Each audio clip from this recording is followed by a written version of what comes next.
রামায়ণ বিশ্বের আদি মহাকাব্য। 24,000-এরও বেশি শ্লোকে সংস্কৃত ভাষায় রামায়ণ সৃষ্টি করেন আদিকবি মহর্ষি বাল্মীকি। এই তথ্যগুলো আমাদের অনেকেরই জানা, যার বেশিরভাগটাই আমরা আমাদের দাদু, ঠাকুমা, দিদিমা এনাদের কাছ থেকে গল্পের আকারে শুনেছি। কিন্তু এখন তো গল্প পড়া বা গল্প শোনার দিন শেষ। ইবুক আর কেন্ডেলের যুগে বাচ্চারা এখন ডিজিটাল মাধ্যমেই গল্প পড়বে বা শুনবে, সেটাই স্বাভাবিক। তাই যুগের বাস্তব অগ্রগতি মেনে ভাষা ও ভবিষ্যৎ চ্যানেল ডিজিটাল মাধ্যমে আমাদের ভবিষ্যৎ প্রজন্মকে উপহার দিতে চায় আমাদের গর্বের মহাকাব্যের এক যুগোপযোগী আপাত সহজবোধ্য রূপ, যা মূল বাল্মীকি রামায়ণকেই গল্পের আকারে বলার চেষ্টা করা হয়েছে। তবে শুধু রামায়ণের গল্প নয়, রামায়ণের অনুষঙ্গে আরও যে পৌরাণিক চরিত্ররা এসেছেন তাদের সকলেরই চিত্রায়ন করার এখানে চেষ্টা করব। এবার আমরা শুনব রামায়ণের অরণ্যকাণ্ড। অরণ্যকাণ্ড অর্থাৎ রাম, সীতা, লক্ষ্মণ এনারা বনবাসে থাকাকালীন যে সমস্ত ঘটনা ঘটেছিল। আমরা আগের পর্বে শুনেছিলাম রাম, লক্ষ্মণ, সীতা দণ্ডকারণ্যের পথে চলেছেন। সেই দণ্ডকারণ্যে প্রবেশ করে রাম তপস্বীদের অনেক আশ্রম দেখতে পেলেন। দেখলেন সেখানে অনেক তেজদীপ্ত সব হরিণ, পাখি এরা রয়েছে। ফলমূল খেয়ে থাকেন যারা, সেই সমস্ত তেজস্বী ব্রহ্মজ্ঞ বৃদ্ধ মুনিগণ সেখানে বাস করছেন। হাঁটতে হাঁটতে নানা বনের ভেতর দিয়ে প্রকৃতির শোভা উপভোগ করতে করতে তারা এসে পড়লেন দণ্ডকারণ্যের একদম গভীরে। যজ্ঞের নানা উপকরণ, কুশ, চির, মৃগচর্ম মানে হরিণের চামড়া, এই সমস্ত আশ্রমবাসীদের পরিষ্কার পরিচ্ছন্ন প্রাঙ্গণে রয়েছে। তারা দেখছেন যে সেখানে প্রতিনিয়তই হোম হচ্ছে, বেদধ্বনি হচ্ছে। এই সমস্ত আশ্রমবাসীদের কাছে, মহর্ষিদের কাছে তারা এলেন। তারা রামচন্দ্রকে দেখে অভ্যর্থনা জানালেন। রামের রূপ, তার সুকুমারতা, তার সুবেশ এই সমস্ত দেখে মহর্ষিরা বিস্মিত হলেন। তারা একভাবে তাকিয়ে চেয়ে রইলেন রাম, লক্ষ্মণের দিকে। তাদের একজন বললেন, রাম, তুমি লোকের ধর্ম রক্ষক, যশস্বী, পূজনীয়, তুমি এসো আমাদের সঙ্গে। তুমি উত্তম উপভোগ্য যে সমস্ত জিনিসপত্র আছে সেই সমস্ত তুমি গ্রহণ করো। রামচন্দ্রকে তারা অভ্যর্থনা জানাচ্ছেন আর কি। এই সমস্ত কথা বলে রামচন্দ্রকে আরো অনেক রকম বন্দনা করে তারা ফল, বনের ফুল আরো সমস্ত আহার্য উপহার দিয়ে অতিথি সৎকার করলেন সেই সমস্ত মহর্ষিরা। রামচন্দ্র সেইখানে সীতা, লক্ষ্মণকে নিয়ে সেই রাত্রি সেইখানে রইলেন। পরের দিন সকালবেলা সূর্য উঠলে তারা সেই মুনিদের কাছ থেকে বিদায় নিয়ে আরো গভীর অরণ্যে যাত্রা করলেন। সেখানে দেখছেন যে বাঘ, ভাল্লুক এই সমস্ত মানে আরো গভীরে ঢুকে গেছেন, তো সেখানে বাঘ, ভাল্লুক সব চড়ে বেড়াচ্ছে। ভয়ঙ্কর গভীর জঙ্গল, পাখি ডাকছে, ঝিঝি পোকা ডাকছে। হঠাৎ এক ভয়ঙ্কর নরখাদক রাক্ষসকে তারা দেখতে পেলেন। বিরাট তার চেহারা, গিরিশৃঙ্গের ন্যায় প্রকাণ্ড, মানে পাহাড়ের মতন, একটা পর্বতের মতন বড়। তার কণ্ঠস্বর অতি উচ্চ। এইরকম মানে একটা বিকট দর্শন, একটা ঘোর দর্শন বলা যায়। বিভৎস দেখতে একজন রাক্ষসের সঙ্গে তাদের মুখোমুখি হলো। সেই বিশাল দেহী বিভৎস চেহারা রাক্ষসের নাম কি না, তার নাম হলো বিরাধ। বিরাধ এক বিভৎস দর্শন বিশাল দেহী রাক্ষস। এক মস্ত শূল, লোহার শূল মানে একটা লোহার একটা বড় লাঠি আর কি। তাতে 3টে সিংহ, 4টে বাঘ, 2টো চিতা, 10টা হরিণ আর একটা বড় দাঁতাল হাতির মাথা একসাথে। সেই কত বড় লাঠিটা, তাহলে ভাবা যাক যে একটা কত বড় একটা লোহার একটা লাঠি, তাতেই এতগুলো জন্তু, তাতে সেই লাঠিটার মধ্যে গেঁথে সে ঘোরাচ্ছে। তার মানে কত বড় বিশাল দেহী রাক্ষস বিরাট, হ্যাঁ, কি বিভৎস রাক্ষস। সে সেইটাতে সেই শুলটাকে ঘোরাচ্ছে, আবার কখনো বা সেটাকে শূন্যে ছুঁড়ে দিয়ে লুফে নিচ্ছে। কি বিভৎস অবস্থা! সীতা তো ভীষণ ভয় পাচ্ছে। হঠাৎ বিরাট কি করলো, তার বিশাল হাত বাড়িয়ে খপ করে সীতাকে তুলে নিল নিজের হাতের মুঠোয়। সীতাকে হাতের মুঠোয় তুলে নিয়ে বলছে, আমি সীতাকে বিয়ে করব আর তোদেরকে খাবো, অর্থাৎ রাম লক্ষ্মণকে খাবে। সে রাম লক্ষ্মণকে খাবে আর সীতাকে বিয়ে করবে। সীতা তো ভয় ঠক ঠক করে কাঁপছে। রামের মুখ শুকিয়ে গেছে। রাম শুকনো মুখে লক্ষ্মণকে বলছে যে যিনি রাজা জনকের কন্যা ও আমার ভার্যা মানে আমার স্ত্রী, সেই সীতা ওই বিরাট রাক্ষসের কোলে। লক্ষ্মণ, কইকেয়ী কেবল পুত্রের জন্যই রাজ্য চেয়ে তুষ্ট হননি, আমাকেও বনে পাঠিয়েছেন। সেই দূরদর্শিনীর মনস্কামনা আজ সিদ্ধ হলো। বৈদেহী পরপুরুষ স্পর্শে দুঃখ পেয়েছি। পিতার মৃত্যু ও রাজ্য নাশ অপেক্ষাও অধিক। মানে রামচন্দ্র বলছেন যে আমি থাকাকালীন আমার সামনে আমার স্ত্রীকে একটা রাক্ষস কোলে তুলে নিল। এ আমার বাবার মৃত্যু, রাজ্য নেই, তার থেকেও এই কষ্ট আরও অনেক বেশি। লক্ষ্মণ কাঁদছে সজল নয়নে।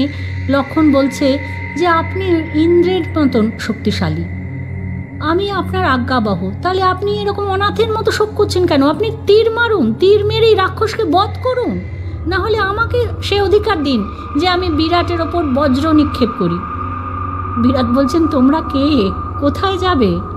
রাম বলছেন, আমরা ইক্ষ্বাকু বংশীয় সচ্চরিত্র ক্ষত্রিয়, এখন বনে এসেছি। তুমি কে? বিরাট উত্তর দিলেন, আমি যবের পুত্র, শতরদা আমার মাতা। ব্রহ্মার বরে আমাকে কেউ অস্ত্রে ছেদন করে মারতে পারবে না, অর্থাৎ কোনো অস্ত্র দিয়ে এই বিরাটকে মারা যাবে না। বিরাট বলছে যে অতএব তোমরা এই নারীর আশা ত্যাগ করে শীঘ্র দূর হও। বিরাট তো জানে যে আমাকে কেউ অস্ত্র দিয়ে মারতে পারবে না, ওই জন্যই তো সে সীতাকে কোলে তুলে নিয়েছে, বলছে যে একে বিয়ে করব। রাম লক্ষ্মণ তখন ঝট করে তীরধনুক বার করে বিরাটের দেহ ছিন্ন বিচ্ছিন্ন করতে লাগলো।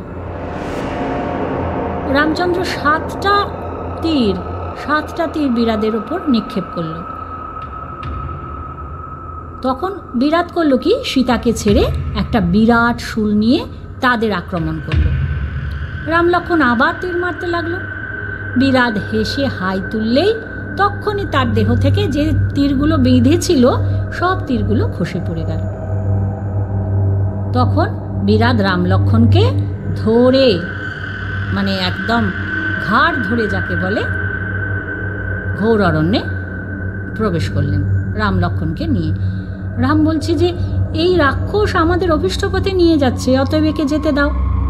সীতা তখন হাউমাউ করে কান্নাকাটি করছে যে রাম লক্ষ্মণকে তো ধরে নিয়ে চলে যাচ্ছে, এইবার বাঘ ভাল্লুক তো আমাকে খেয়ে ফেলবে। তখন তিনি বিরাটকে অনুরোধ করলেন যে আমি তোমাকে নমস্কার করি, যে আমাকে নাও, নিয়ে ওদের ছেড়ে দাও। সীতার এই কথা শুনে রাম লক্ষ্মণ রাক্ষসের 2 হাত ভেঙে দিল। এইবার হাত ভেঙে দেওয়ার পর, হাতটা তো মুচড়ে ভেঙে দিয়েছে, ও তখন মূর্ছিত হয়ে পড়ে গেল, অজ্ঞান হয়ে পড়ে গেল। এইবার রাম লক্ষ্মণ করলো কি, তাকে হাতে করে আর কি কিল মারছে, লাথি মারছে, মানে এইভাবে হাতে, অস্ত্র দিয়ে তোকে মারা যাবে না, হাতে করে মারতে লাগলো, কিন্তু তাও মরছে না। তখন রাম বলছে যে এ তো তপস্বিদ্ধ, এ তো অস্ত্রাঘাতে মরবে না, একে মাটিতে ফেলে মারতে হবে, এর শরীরে হাতির মতন শক্তি। তো লক্ষ্মণ, তুমি একটা কাজ করো, তুমি একটা বিরাট গর্ত করো। করে রাম করলো কি, পা দিয়ে বিরাটের গলা চেপে ধরল। তখন বিরাট চিনতে পারল যে এত শক্তিশালী, নিশ্চয়ই এ সাধারণ কোনো পুরুষ নয়। তখন বিরাট বললেন, পুরুষ শ্রেষ্ঠ, আমি মোহবশে তোমাকে চিনতে পারিনি, এখন বুঝেছি তুমি কৌশল্যার পুত্র রাম, আর ইনি মহাভাগা বৈদেহী, আর ইনি মহাযশা লক্ষ্মণ। আমি তুরুম্বু নামক গন্ধর্ব রম্ভার প্রতি আসক্তির জন্য কর্তব্যকালে অনুপস্থিত ছিলাম, সেই কারণে কুবেরের শাপে আমি রাক্ষস হয়েছি। আমি অনুনয় করলে তখন কুবের আমাকে বলেছিলেন যে দাশরথী রাম, মানে দাশরথী মানে দশরথের পুত্র রাম, যখন তোমাকে বধ করবেন তখন তুমি নিজের রূপ ফিরে পেয়ে স্বর্গ লাভ করবে। অর্থাৎ এই বিরাট রাক্ষস আগে ছিল এক গন্ধর্ব, তার নাম ছিল তুরুম্বু। ওই জন্য বলছে আমি তুরুম্বু নামক গন্ধর্ব রম্ভার প্রতি আসক্তির জন্য কর্তব্যকালে অনুপস্থিত ছিলাম, সেই জন্য কুবেরের অভিশাপে আমি রাক্ষস হয়েছি। এইবার ওনাকে কুবের বলেছিলেন যে রামচন্দ্র তোমায় বধ করলে তুমি স্বর্গ লাভ করবে, নিজের রূপ ফিরে পাবে। তাই সে বলছে যে আজ আমি তোমার প্রসাদে শাপমুক্ত হলাম। এখান থেকে 60 যোজন দূরে মহর্ষি শরভঙ্গ বাস করেন, তুমি তার কাছে যাও, তোমার মঙ্গল হবে। আর আমাকে এই গর্তে নিক্ষেপ করো। মৃত রাক্ষসের অন্ত্যেষ্টির জন্য এটাই সনাতন রীতি, রাক্ষসদের গর্তে ফেলে মারা হয়। লক্ষণ গর্ত খুললে তার মধ্যে বিরাটকে ফেললেন, সেই মহাশব্দে বন ভেদ করে বিরাট প্রাণত্যাগ করল। এই হলো বিরাট বধের কাহিনী। অরণ্যকাণ্ডের প্রথমে রামচন্দ্র বিরাট রাক্ষসকে বধ করেছিলেন। এইবার রাম, লক্ষণ, সীতা 3 জনে চললেন শরভঙ্গের আশ্রমে। মহর্ষি শরভঙ্গের আশ্রমের রাস্তা তো তারা জানেন না। যাই হোক, খুঁজতে খুঁজতে সেই দুর্গম পথের মধ্যে দিয়ে তারা যাচ্ছেন। অবশেষে তারা গিয়ে পৌঁছলেন মহর্ষি শরভঙ্গের আশ্রমে। সেখানে গিয়ে দেখলেন তারা এক আশ্চর্য ব্যাপার। কি আশ্চর্য ব্যাপার? না, দেবরাজ ইন্দ্র সেখানে রথে বসে আছেন। স্বয়ং ইন্দ্র সেখানে বসে আছেন দিব্য রথে, কিন্তু তার রথের চাকা মাটি স্পর্শ করছে না। এবার সেটা দেখে রামচন্দ্র বুঝতে পারেননি যে কে রয়েছেন। বলছে, লক্ষণ দেখো তো কি অদ্ভুত, আমরা জেনেছি আগে যে এরকম রথ তো ইন্দ্ররই আছে, যে রথের চাকা মাটি স্পর্শ করে না। এখানে ইনি কে এসছেন দেখি, যাই গিয়ে খোঁজ নিয়ে আসি। ততক্ষণ এইখানে সীতা থাক, আমি যাই গিয়ে খোঁজ নিয়ে আসি। এবার রামচন্দ্র আসছেন জানতে পেরে তো ইন্দ্র চলে গেলেন, তার সঙ্গী দেবগণকে বললেন যে চলো আমরা এখান থেকে চলে যাই। এই কথা বলে ইন্দ্র শরভঙ্গকে অভিবাদন করে সদল বলে সেখান থেকে চলে গেলেন। শরভঙ্গ অগ্নিহোত্র গৃহে ছিলেন। তিনি রাম, সীতা, লক্ষণ তাদেরকে পাদবন্দনা করলেন, তাদের আতিথ্যের ব্যবস্থা করলেন। তখন রামচন্দ্র জানতে চাইলেন যে কে এসেছিলেন। বললেন শরভঙ্গ ঋষি যে ইন্দ্র এসেছিলেন। বলে কেন? না, শরভঙ্গ বললেন যে আমি উগ্র তপস্যার দ্বারা ব্রহ্মলোক অধিকার করেছি, ইন্দ্র আমাকে সেখানে নিয়ে যেতে এসেছিলেন। তুমি শীঘ্র এখানে আসবে সেটা আমি জানতাম। তোমার মতো অতিথি আমার আশ্রমে আসছেন, সেই অতিথি সৎকার না করে আমি ব্রহ্মলোকে যাব না। তাই জন্য তুমি আসছো বলে আমি থেকে গেছি। আমি তপবলে বহু লোক আয়ত্ত করেছি, তুমি আমার কাছ থেকে সেসব নাও। রাম বললেন, মহামুনি, আমি স্বয়ং সর্বলোক আহরণ করব। আপনি বলে দিন এই বনে কোথায় আমাদের আবাসযোগ্য স্থান আছে। তখন শরভঙ্গ বললেন যে এখানে সুতীক্ষ্ণ নামে এক মহাতেজা ধার্মিক ঋষি বাস করেন। তুমি মন্দাকিনীর স্রোতের বিপরীত দিকে গেলে তার কাছে পৌঁছবে। বৎস, এখন তুমি মুহূর্তকাল অপেক্ষা করো, আমি এইবার ব্রহ্মলোকে যাব। তোমার সঙ্গে দেখা হয়ে গেছে, আমি এবার ব্রহ্মলোকে যাব। এই বলে শরভঙ্গ মন্ত্রোচ্চারণ করে প্রজ্বলিত অগ্নিতে আহুতি দিয়ে তাতে প্রবেশ করলেন, অর্থাৎ তিনি নিজেই আগুনে প্রবেশ করলেন। আস্তে আস্তে আস্তে আস্তে তার লোম, তার চুল, তার অস্থি, মজ্জা সব কিছু পুড়ে যেতে লাগলো। আর তিনি এই আগুনের মধ্যে দিয়েই এক অন্য রূপ ধারণ করে আগুন থেকে আস্তে আস্তে ব্রহ্মলোকের পথে যাত্রা করলেন। আহিতাগ্নি ঋষিগণের লোক আর দেবলোক অতিক্রম করে তিনি ব্রহ্মলোকে চলে গেলেন। এবার রামচন্দ্র লক্ষণ ও সীতাকে নিয়ে এলেন সুতীক্ষ্ণ ঋষির আশ্রমে। শরভঙ্গের মতো ঋষি সুতীক্ষ্ণও বসেছিলেন রাম দর্শনের প্রতীক্ষায়। বহুদূর গিয়ে তারা সুতীক্ষ্ণের আশ্রমে উপস্থিত হলেন। ঋষি সুতীক্ষ্ণ রামকে আলিঙ্গন করলেন, বললেন, রঘুশ্রেষ্ঠ, তোমার আগমনে এই আশ্রম সার্থক হলো, সনাথ হলো। মানে এতদিন অনাথ ছিল, এবার সনাথ হলো। তুমি রাজ্যভ্রষ্ট হয়ে চিত্রকূটে বাস করছিলে, এটা আমি শুনেছি। আমি পুণ্যবলে সর্বলোক জয় করেছি। দেবরাজ ইন্দ্র এখানে এসেছিলেন, কিন্তু আমি তোমার প্রতীক্ষায় দেহত্যাগ করে দেবলোকে যাইনি। সীতা ও লক্ষ্মণের সঙ্গে তুমি আমার তপলব্ধ লোকে বিহার করো, তাতেই আমার তৃপ্তি হবে। রাম বললেন, মহামুনি, আমি স্বয়ং এই সকল লোক অর্জন করব। এখন এই অরণ্যে আমার জন্য একটি নির্দিষ্ট বাসস্থান বলে দিন। মহর্ষি সুতীক্ষ্ণ খুব আনন্দ পেলেন, বললেন, তুমি আমার আশ্রমেই থাকো। এখানে বহু ঋষি আছে, ফলমূলও পাওয়া যায়। এখানে হরিণের দল আসে, তারা কারো ক্ষতি করে না, শুধু লোভ দেখায় আর চলে যায়। এছাড়া তাদের আর অন্য কোনো দোষ নেই।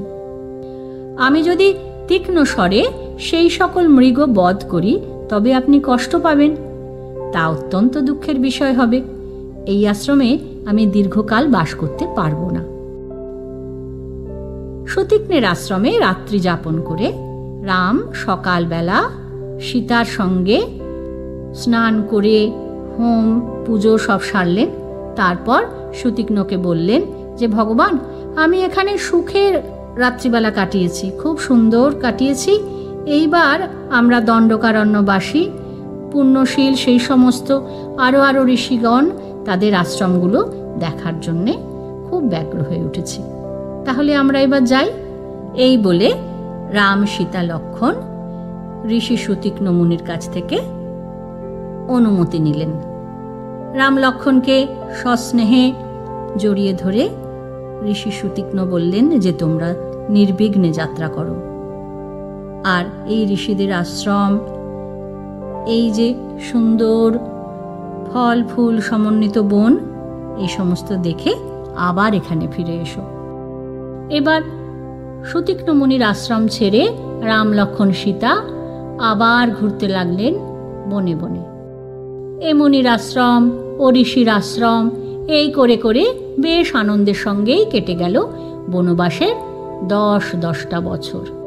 এই 10 বছরে মুনিদের রাক্ষসদের হাত থেকে বাঁচাতে রামচন্দ্রকে অনেক লড়াই করতে হয়েছে। তার হাতে প্রাণ দিয়েছে অনেক অত্যাচারী রাক্ষস। অবশেষে তারা আবার ঋষি সুতীক্ষ্ণের আশ্রমে ফিরে এলেন। ফিরে এসে সেখানে কিছুকাল বাস করলেন। একদিন রামচন্দ্র সুতীক্ষ্ণকে বললেন যে, ভগবান, শুনেছি এই অরণ্যে অগস্ত্য মুনির আশ্রম আছে, কিন্তু তা কোথায় আমরা জানি না। আমার আন্তরিক বাসনা যে তার আশ্রমে যাই। সুতীক্ষ্ণ বললেন যে, আমিও তার কথা তোমাকে বলবো বলে ভাবছিলাম। ঠিক আছে, নিশ্চয়ই তোমরা যাবে। এখান থেকে দক্ষিণে 4 যোজন গেলে অগস্ত্যের ভাইয়ের আশ্রম পাবে। সেখানে দেখবে যে খুব সুন্দর সেই অগস্ত্য মুনির ভাইয়ের আশ্রম। সেখান থেকে তোমরা আবার জেনে নেবে কি করে অগস্ত্য মুনির আশ্রমে যাওয়া যায়। রাম, লক্ষ্মণ, সীতা সেই দিনই যাত্রা করলেন এবং তারা সেই বিবরণ মতন গিয়ে পৌঁছলেন অগস্ত্য মুনির ভাইয়ের আশ্রমে। দেখলেন একদম হুবহু বর্ণনা মিলে যাচ্ছে, সুতীক্ষ্ণ মুনি যেভাবে তাদের বলেছিলেন। সেই অগস্ত্য মুনির ভাইয়ের আশ্রমে এক রাত কাটিয়ে পরদিন তারা পৌঁছলেন অগস্ত্য মুনির আশ্রমে। পথে রামচন্দ্র লক্ষ্মণকে শোনালেন ইল্লল আর বাতাপির কাহিনী। এবার আমরাও শুনব ইল্লল আর বাতাপির কাহিনী। এই ইল্লল আর বাতাপি এরা 2 ভয়ঙ্কর রাক্ষস ওইখানে একসময় থাকত। তাদের কাজই ছিল কৌশলে ওই তপস্বী ব্রাহ্মণ যারা ছিল তাদেরকে হত্যা করা। কি কৌশলে তারা হত্যা করত না, তারা ব্রাহ্মণদের নেমন্তন্ন করে ডেকে আনত, নেমন্তন্ন করত যে আসুন আমাদের আশ্রমে আসুন, এখানে এসে খাওয়া দাওয়া করবেন। এইবার বাতাপি কি করত, বাতাপি মায়া জানত তো, রাক্ষসরা তো বিভিন্ন মায়া জাদু জানে। বাতাপি ভেড়া সাজত। এইবার সেই ভেড়ার মাংস খাওয়ানোর নেমন্তন্ন করা হতো। ব্রাহ্মণদের। এইবার সেই ভেড়ার মাংস ব্রাহ্মণরা খেত। খাওয়ার পর যখন খাওয়া শেষ হয়ে যেত তখন কি করত, ইল্লাল বাইরে থেকে ডাকতো বাতাপিকে, বাতাপি বেরিয়ে এসো, বাতাপি বেরিয়ে এসো। যেই বাতাপি বেরিয়ে আয়, বাতাপি বেরিয়ে আয় করে ডাকতো, বাতাপি করতো কি, অমনি সঙ্গে সঙ্গে সেই ব্রাহ্মণদের পেট ফুঁড়ে বেরিয়ে আসতো। এই কায়দায় ওরা যে কত নিরীহ তপস্বীর প্রাণ নিয়েছে তার কোনো সীমা পরিসীমা নেই। কি নিষ্ঠুরভাবে তাদের খাইয়ে তারপরে মারত। তা এইবার অগস্ত্য মুনি এই ব্যাপারটা জানতে পারে। এবার অগস্ত্য মুনি জানতে পেরে তিনি কি করলেন, তিনি ওই এক শ্রাদ্ধ অনুষ্ঠান হলো, সেই শ্রাদ্ধ অনুষ্ঠানে নিমন্ত্রিত হয়ে তিনি বাতাপিকে খেলেন। এইবার বাতাপিকে খেয়েছে, ইল্লাল তো সেই আগের মতন বেরিয়ে আয় বেরিয়ে আয় করছে। অগস্ত্য তখন হেসে ইল্লালকে বলছে যে আর তোমার ভাই বেরোবে না, আর ডাকাডাকি করলেও বেরোবে না, সে আর নেই, সে গেছে জমের বাড়ি। তিনি বলছেন যে জমালয়ে গেছে, জমের বাড়ি গেছে তোমার ভাই। এইবার তো ইল্লাল ভীষণ রেগে গেছে, ভীষণ রেগে গিয়ে আক্রমণ করলো অগস্ত্যকে। কিন্তু অগস্ত্য মুনি তিনি তখন অনেক বেশি শক্তিশালী, তিনি পুরো দৃষ্টিপাতে ভস্ম করে দিলেন, মানে তাকিয়েই ওই ইল্লালকে পুরো ভস্ম করে দিলেন, ছাই হয়ে গেল। সেই থেকে এই রাক্ষসরা এইখানে আর আসতে ভয় পায়, ওই দক্ষিণ প্রদেশে, অর্থাৎ ওই যেখানে অগস্ত্য মুনির আশ্রম সেখানে আসতে ভয় পায়। অগস্ত্য মুনি ভস্ম করে দিয়েছে ইল্লালকে, আর তার ভাইকেও খেয়ে নিয়েছে। মুনি ঋষিরাও হাঁপ ছেড়ে বেঁচেছেন। এই হলো অগস্ত্য মুনি কিভাবে ইল্লাল আর বাতাপিকে ধ্বংস করেছিলেন, সেই কাহিনী রামচন্দ্র শোনালেন লক্ষ্মণকে আর সীতাকে। এবার অগস্ত্য মুনির ভাইয়ের আশ্রমে রাত্রিটা কাটিয়ে রাম লক্ষ্মণ সীতা পরদিন ভোর হলে অগস্ত্য মুনির আশ্রমের অভিমুখে যাত্রা করলেন। আশ্রমের কাছে এসে রাম বললেন, লক্ষ্মণ তুমি আগে গিয়ে মহর্ষিকে আমাদের আগমন সংবাদ দাও। লক্ষ্মণ আশ্রমে প্রবেশ করে অগস্ত্যর এক শিষ্যকে বললেন যে রাজা দশরথের জ্যেষ্ঠ পুত্র রাম তার ভার্যা সীতার সঙ্গে এসেছেন। আমি তার কনিষ্ঠ ভ্রাতা লক্ষ্মণ, আমরা ভগবান অগস্ত্যের সঙ্গে দেখা করতে চাই। শিষ্য সংবাদ দিলে অগস্ত্য বললেন যে আমি জানতাম, আমি রামের আগমন কামনা করেছিলাম, তুমি এখনই তাদের নিয়ে এসো। রাম সীতা লক্ষ্মণ আশ্রমে এলেন, দেখলেন আশ্রমে হরিণরা ঘুরে বেড়াচ্ছে, পুজোর জায়গা রয়েছে সজ্জিত, সাজানো সুন্দর পুজোর জায়গা। সেইখানে শিষ্য পরিবৃত হয়ে অগস্ত্য মুনি রামকে সংবর্ধনা জানালেন। রাম তার চরণ বন্দনা করে সীতা ও লক্ষ্মণের সঙ্গে কৃতাঞ্জলি অর্থাৎ হাত জোর করে দাঁড়িয়ে রইলেন। অগস্ত্য তাদের আসন দিলেন বসতে। বহু ফল মূল উপহার দিয়ে তিনি তাদের আপ্যায়ন করলেন। বললেন, তোমরা এখন পথশ্রমে ক্লান্ত হয়েছ, জানকীরও বিশ্রামের প্রয়োজন। এই সুকুমারী তো আগে এত কষ্ট সহ্য করেনি, তিনি কেবল পতিপ্রেমের বশে বনে এসেছেন, ইনি যাতে সুখ পান তা করো, তোমরা বিশ্রাম নাও। এই বলে তিনি তাদের বিশ্রামে পাঠালেন। রামচন্দ্র আবার বললেন যে মুনিশ্রেষ্ঠ, আমি খুব পরিতৃপ্ত, আপনার আদর আপ্যায়নে আমি খুব পরিতুষ্ট হয়েছি। এইবার আপনি আমাকে একটা ভালো জায়গার সন্ধান দিন যেখানে আমি এদের নিয়ে থাকতে পারি, যেখানে সুলভ জল, মানে খুব সহজে জল পাওয়া যায়, সুন্দর বন, শান্তশিষ্ট পরিবেশ, এমন একটা জায়গা আপনি আমাকে বলে দিন। মুহূর্তকাল চিন্তা করে ঋষি অগস্ত্য বললেন যে এখান থেকে 2 যোজন দূরে পঞ্চবটী নামে এক বিখ্যাত জায়গা আছে, যেখানে প্রচুর ফল মূল জল ইত্যাদি পাবে। সেখানে মৃগও অনেক অনেক হরিণ, কারণ রামচন্দ্র তো নিরামিষাশী নন, শুধু ফলে তার হয় না, এর আগেই বলেছেন যে আমার হরিণ মারতে হবে, সেই মাংস খেতে হবে। সেই জন্য অগস্ত্য মুনি পঞ্চবটির সন্ধান দিলেন। বললেন যে সেই স্থান অতি রমণীয়, গোদাবরীর কাছে, তুমি সেখানে সুখে বাস করো। ওই যে মধুক বন দেখা যাচ্ছে, মধুক মানে মহুয়া, তার উত্তর দিক দিয়ে চলে যাও, চলে গেলে সেখানে বনহীন একটা জায়গা পাবে, একটা পর্বত দেখতে পাবে, তার কাছেই হলো পঞ্চবটী। অগস্ত্যর কাছে বিদায় নিয়ে রাম, লক্ষ্মণ, সীতা পঞ্চবটির অভিমুখে যাত্রা করলেন। সেই রাস্তায় যেতে যেতে তারা এক মহাকায় ভীম পরাক্রম পক্ষী অর্থাৎ বিরাট একটা পাখি দেখতে পেলেন। তাকে রাক্ষস মনে করে রাম, লক্ষ্মণ জিজ্ঞাসা করলেন যে তুমি কে? এত বড় পাখি তোরা কখনো দেখেনি? সে বিরাট একটা পাখি, মনে করছে যে রাক্ষস বোধহয়। তখন সেই পাখি তাদেরকে বললেন যে বৎস, আমি তোমাদের পিতার বয়স্য, বয়স্য মানে বন্ধু, অর্থাৎ সেই পাখি রাজা দশরথের বিশেষ বন্ধু। তিনি বললেন আমার নাম জটায়ু। জটায়ুকে, জটায়ু তখন পরিচয় দিচ্ছেন নিজের, বলছেন প্রথম প্রজাপতির নাম কর্দম, তারপর বিকৃত প্রভৃতি 12 জন মানে আরো 12 জন প্রজাপতি ছিলেন, তারপর দক্ষ, বিবস্বান, অরিষ্টনেমি ও কশ্যপ। দক্ষের 60 কন্যা, 60 ডটার্স।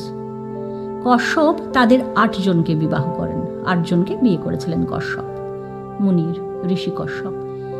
দিতি, অদিতি, দনু, কালকা, তাম্রা, ক্রোধবসা, মনু ও অনলা, এই 8 জনকে কশ্যপ বিবাহ করেছিলেন। অদিতির গর্ভে আদিত্য, বসু, রুদ্র, অশ্বিনী কুমার, এইরকম 33 জন দেবতা। আমরা যে বলি 33 কোটি দেবতা, 33 কোটি মানে 33 রকমের দেবতা, এই এদের আদি পুরুষ হলেন এনারা। এবং দিতির গর্ভে দৈত্যগণের জন্ম হয়। দিতির যারা সন্তান তাদের বলা হয় দৈত্য। অদিতির গর্ভে ওনারা ছিলেন 33 জন দেবতা, আর দিতির গর্ভে দৈত্যরা জন্মায়। বন ও সাগর সমেত এই যে বসুমতী পুরাকালে দৈত্যগণের অধিকৃত ছিল। দনু থেকে অশ্বগ্রীব, কালকা থেকে নরক ও কালক, তাম্র থেকে ক্রৌঞ্চি, সুকি প্রভৃতি 5 কন্যার উৎপন্ন হয়। সুকির কন্যা নতা, নতার কন্যা বিনতা। ক্রোধবসার গর্ভেও মৃগী প্রভৃতি 10 জন কন্যা জন্মায়। কশ্যপের এই যে দুহিতা মানে কন্যা, সেই তাদের যে আবার যারা মেয়ে ছিল দৌহিত্রী, তা থেকে নানা জাতীয় পক্ষী, পশু, সর্প আর মানুষ হয়েছে। সেই সুকির দৌহিত্রী বিনতার গর্ভে গরুড় আর অরুণ জন্মায়। এই অরুণের পুত্রের নাম হলো জটায়ু। আমি অরুণের পুত্র। আমার অগ্রজের নাম সম্পাতি মানে আমার দাদা। অরুণের 2 ছেলে, গরুড় আর অরুণ। এই গরুড় হলো বিষ্ণুর যিনি বাহন, তিনি হলেন গরুড়, আর তার ভাই হলো অরুণ। বিনতার 2 ছেলে গরুড় আর অরুণ, সেই অরুণের 2 ছেলে জটায়ু আর সম্পাতি। সেই জটায়ু হলেন এই মহাপক্ষী। রাম লক্ষ্মণকে তিনি এইভাবে বিশদে বর্ণনা করলেন। আরো বললেন যে বৎস, তুমি যদি চাও তবে এই বনে আমি তোমার সহায় হব। তুমি আর লক্ষ্মণ অন্যত্র গেলে আমি সীতাকে রক্ষা করব। রাম জটায়ুকে প্রণাম করলেন, আলিঙ্গন করলেন। সীতার রক্ষার ভার তাকে দিয়ে পঞ্চবটিতে এলেন। অবশেষে রাম, লক্ষ্মণ, সীতা পঞ্চবটিতে এসে উপস্থিত হলেন। পঞ্চবটি ভারী সুন্দর জায়গা, ভারী মনোরম, সবার মনে ধরল পঞ্চবটিকে। ভীষণ ভালো লেগেছে। সীতা বললেন আহা বেশ জায়গা। লক্ষ্মণ সেখানে বাঁশ, শমী গাছের ডাল, কুশ, তালপাতা, কাশ, খেজুর পাতা এই সমস্ত দিয়ে সুন্দর করে ছোট্ট একটা মনোরম পর্ণকুটির বানালেন। দেখলে চোখ জুড়িয়ে যায়, এত সুন্দর একটা পর্ণকুটির বানালেন লক্ষ্মণ। গোদাবরীও ওখান থেকে খুব কাছে, দূরে দেখা যাচ্ছে নদী, আবার খুব কাছেও নয়, দূর থেকে পাহাড়ও দেখা যায়, সুন্দর পাহাড়, শাল, তাল, তমাল, খেজুর, সমস্ত রকমের গাছ, ভারী সুন্দর জায়গা। লক্ষ্মণ এইসব দিয়ে তো একটা কুটির রচনা করেছেন, একদিন গোদাবরীতে চান করতে গেছেন লক্ষ্মণ। মনে হলো যে ভরতও হয়তো এখন সরযূতে চান করছেন। ভরতের জন্য সবার খুব মন খারাপ হলো। গোদাবরীতে চান করে সীতা লক্ষ্মণের সঙ্গে রাম আশ্রমে ফিরে এলেন। ফিরে এসে তারা তাদের সুন্দর পর্ণকুটিরে বসে তিনজনে মিলে অনেক রকম গল্প করতে লাগলেন। তারা বসে গল্প করছেন, হঠাৎই দেখলেন এক রাক্ষসী ঘুরতে ঘুরতে তাদের কাছে চলে এসেছে। কে সেই রাক্ষসী? এই রাক্ষসীর নাম শূর্পণখা। এই শূর্পণখা হলেন রাবণের বোন, বিভীষণের দিদি, কুবেরের সৎ বোন। শূর্পণখার বাবা বিশ্বশ্রবা আর মা কৈকেশী। রাক্ষস রাজ বিদ্যুৎজীবের স্ত্রী ছিলেন শূর্পণখা। কালকে ওদের বধ করার সময় রাবণ ভুল করে নিজের হাতে বিদ্যুৎজিহ্বাকে মেরে ফেলেছিলেন। নিজের হাতে নিজের বোনের বরকে তিনি নিহত করেছিলেন। সেই পাপের প্রায়শ্চিত্ত করতে শূর্পণখাকে তিনি দণ্ডকারণ্যের সমস্ত জায়গায় ইচ্ছে মতো ঘুরে বেড়ানোর অনুমতি দিয়েছিলেন। সেই শূর্পণখা সুন্দরী নারীর বেশ ধরে সেখানে এলেন, যেখানে রাম, লক্ষ্মণ, সীতা তিনজনে বসে গল্প করছিলেন। তিনি এসে রামচন্দ্রকে বিয়ের প্রস্তাব দিলেন। শূর্পণখা রামচন্দ্রকে বিয়ের প্রস্তাব দিলেন। রামকে এসে জিজ্ঞাসা করলেন তিনি যে তোমরা কেন এখানে এসেছো? তখন রামও জিজ্ঞাসা করছেন যে তোমাকে তো রাক্ষসী বলে মনে হচ্ছে, তা তুমি বা কেন এখানে এসেছো, তুমি কে? রাক্ষসী বললেন যে আমি শূর্পণখা। এই বনে আমি একাই ঘুরে বেড়াই, সবাই আমাকে ভয় পায়। রাবণের নাম নিশ্চয়ই শুনেছ, তিনি আমার ভাই। কুম্ভকর্ণ, বিভীষণ এরাও আমার ভাই, আর খর আর দূষণ এরাও আমার ভাই। শূর্পণখা বলছেন যে আমি তোমাকে দেখে মোহিত হয়েছি। আমি প্রভাবশালিনী, যেখানে ইচ্ছে যেতে পারি। তুমি আমার ভর্তা হও, অর্থাৎ তুমি আমাকে বিয়ে করো। বলছে সীতাকে নিয়ে কি করবে? ও তো বিকৃত, কুরূপা, তোমার যোগ্য নয়। মানে বলছে যে সীতাকে বাজে দেখতে, আমি সুন্দর দেখতে। বলছে আমি এই কুৎসিত, অসতী, ভয়ঙ্করী সীতাকে আর তোমার ভাইকে খেয়ে নেব, ভক্ষণ করব। আর তুমি আমার সঙ্গে দণ্ডকারণ্যের সর্বত্র যথেচ্ছ বিচরণ করবে। চলো আমরা বিয়ে করি। তখন রাম একটু হাসলেন, হেসে বললেন আমি কৃতদার, অর্থাৎ বিবাহিত। বললেন আমি বিবাহিত, ইনি আমার প্রিয়া পত্নী, যতই খারাপ দেখতে হোক ইনি আমার পত্নী। বলছে যে রামচন্দ্র বোঝাচ্ছেন আর কি, যে তিনি তো এইভাবে সপত্নীর সঙ্গে থাকতে পারবেন না, কষ্ট হবে। তুমি এক কাজ করো, তুমি বরং আমার ভাই লক্ষ্মণ, এই যে দেখছো ইনি অবিবাহিত, রূপে তোমারই তুল্য, তুমি একেই বিয়ে করো। রাক্ষসী তখন রামকে ছেড়ে লক্ষ্মণের কাছে গেলেন। লক্ষ্মণকে বললেন যে তোমার যা রূপ আছে তা আমারই যোগ্য, তুমি আমাকে বিয়ে করো। করে তুমি যা কথা বলেছিলেন রামকে, সেই কথাই লক্ষ্মণকেও বললেন যে তুমি আমাকে বিয়ে করে দণ্ডকারণ্যে সব জায়গায় ঘুরতে পারবে, আমাকে বিয়ে করো। লক্ষ্মণও খুব হাসছে। লক্ষ্মণ সহাসে উত্তর দিলেন, বললেন যে আমি আমার অগ্রজের দাস, অর্থাৎ আমি ভাইয়ের চাকর। বলছে তুমি ভাইকে ছেড়ে দিয়ে তুমি চাকরকে বিয়ে করবে? তুমি দাসের ভার্যা হতে চাইছো? তুমি রামেরই কনিষ্ঠা পত্নী হও। দেখো রাম এই অসতী করাল দর্শনা বৃদ্ধাকে ত্যাগ করে তোমাকেই বিয়ে করবে। খুব হাসছে, হেসে হেসে বলছে। কিন্তু লক্ষ্মণের এই পরিহাস শূর্পণখা বুঝতে পারল না। শূর্পণখা রামকে বলছে যে তুমি এক কাজ করো না, তুমি এই যে বলছে তোমার ভাই যে এই কুরূপা বউকে তুমি ত্যাগ করো, বলছে দেখো না আমি একে খেয়ে ফেলবো এক্ষুনি। বলে সে উগ্র মূর্তি ধরে উল্কার মতো সীতাকে খেতে গেল। তখন রাম রেগে গেছে লক্ষ্মণের ওপর, বলছে সৌমিত্রী তুমি এইরকম করছো, এইরকম অনার্যার সাথে পরিহাস করছো, দেখো তো সীতা ভয়ে মৃতপ্রায় হয়ে গেছে, এরকম করো না। তুমি এই প্রমত্তা অসতীকে বিরূপ করে দাও, তুমি একে আটকাও আর কি, এই কথা বলছে। তখন লক্ষ্মণ কি করলেন? লক্ষ্মণ খড়গের আঘাতে শূর্পণখার নাসাকর্ণ ছেদন করলেন, অর্থাৎ শূর্পণখার নাক আর কান কেটে দিলেন। যেই কেটে দিলেন শূর্পণখার নাক কান দিয়ে অসম্ভব রক্ত পড়তে লাগলো, পুরো দেহ রক্তাক্ত হয়ে গেল।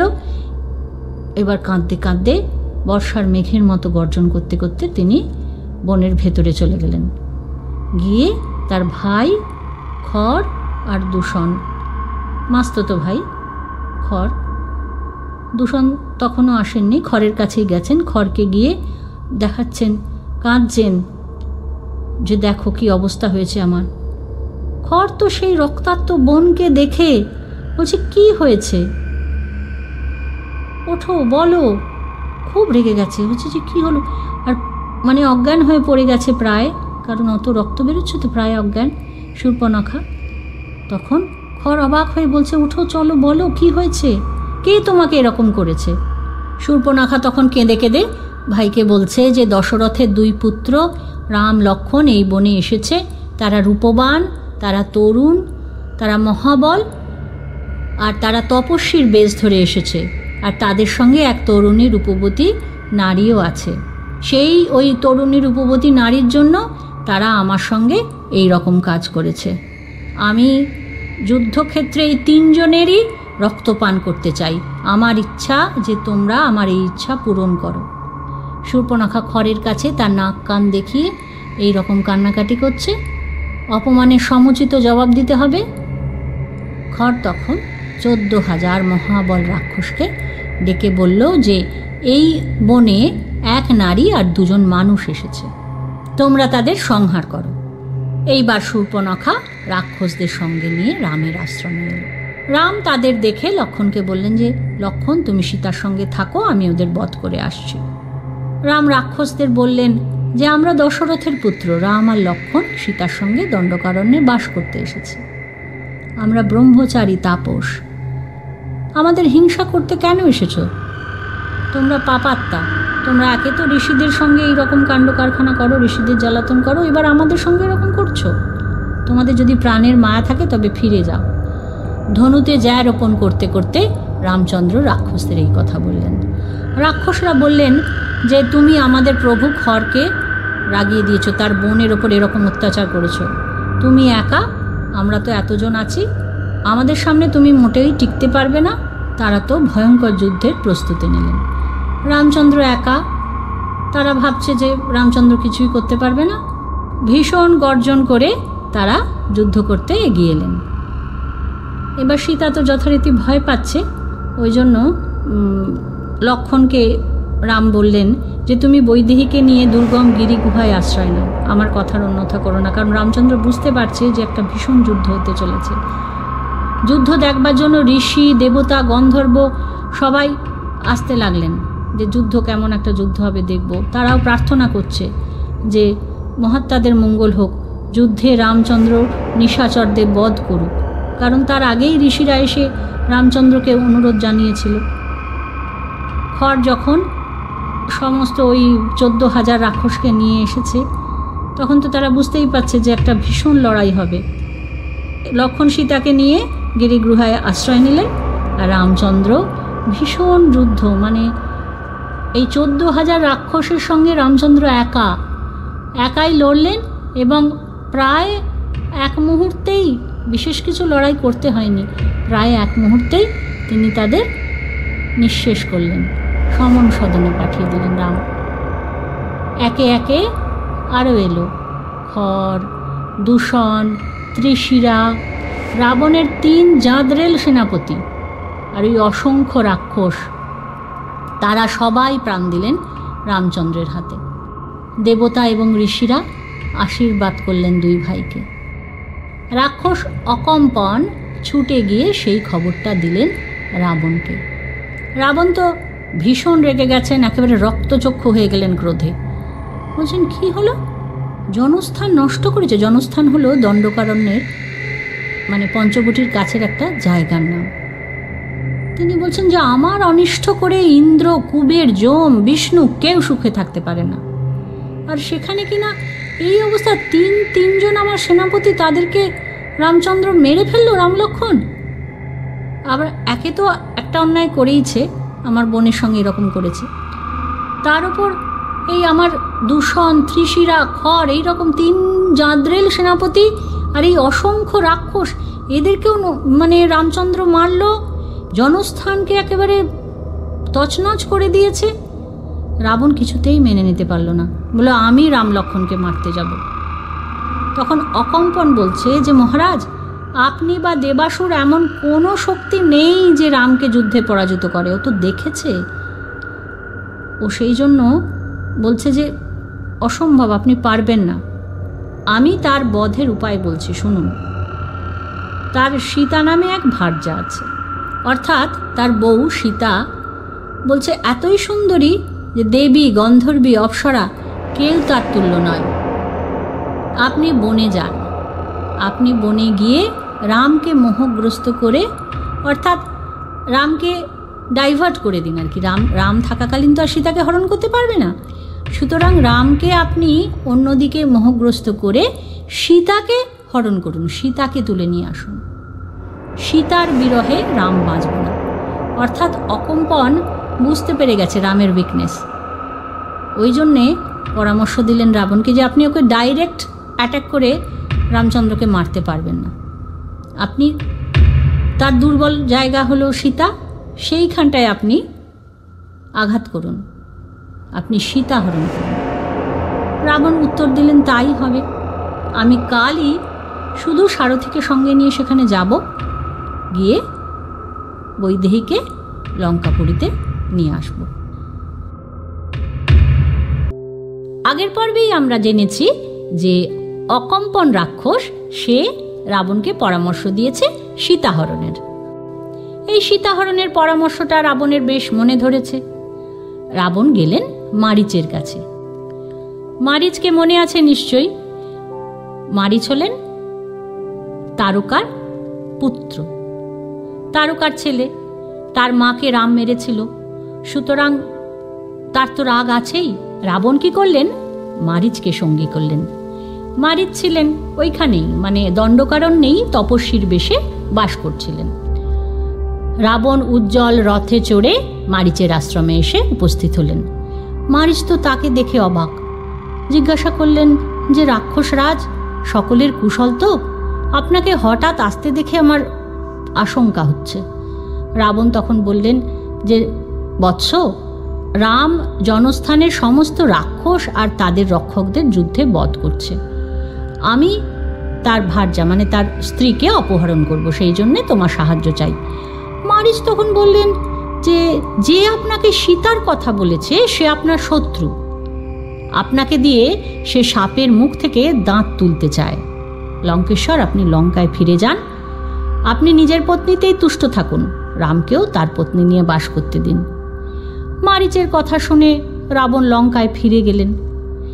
এইবার 14,000 রাক্ষস, খড়, দূষণ, ত্রিশিরা সবাই নিহত দেখে শূর্পণখা তো ভীষণ উদ্বিগ্ন হয়ে পড়েছে।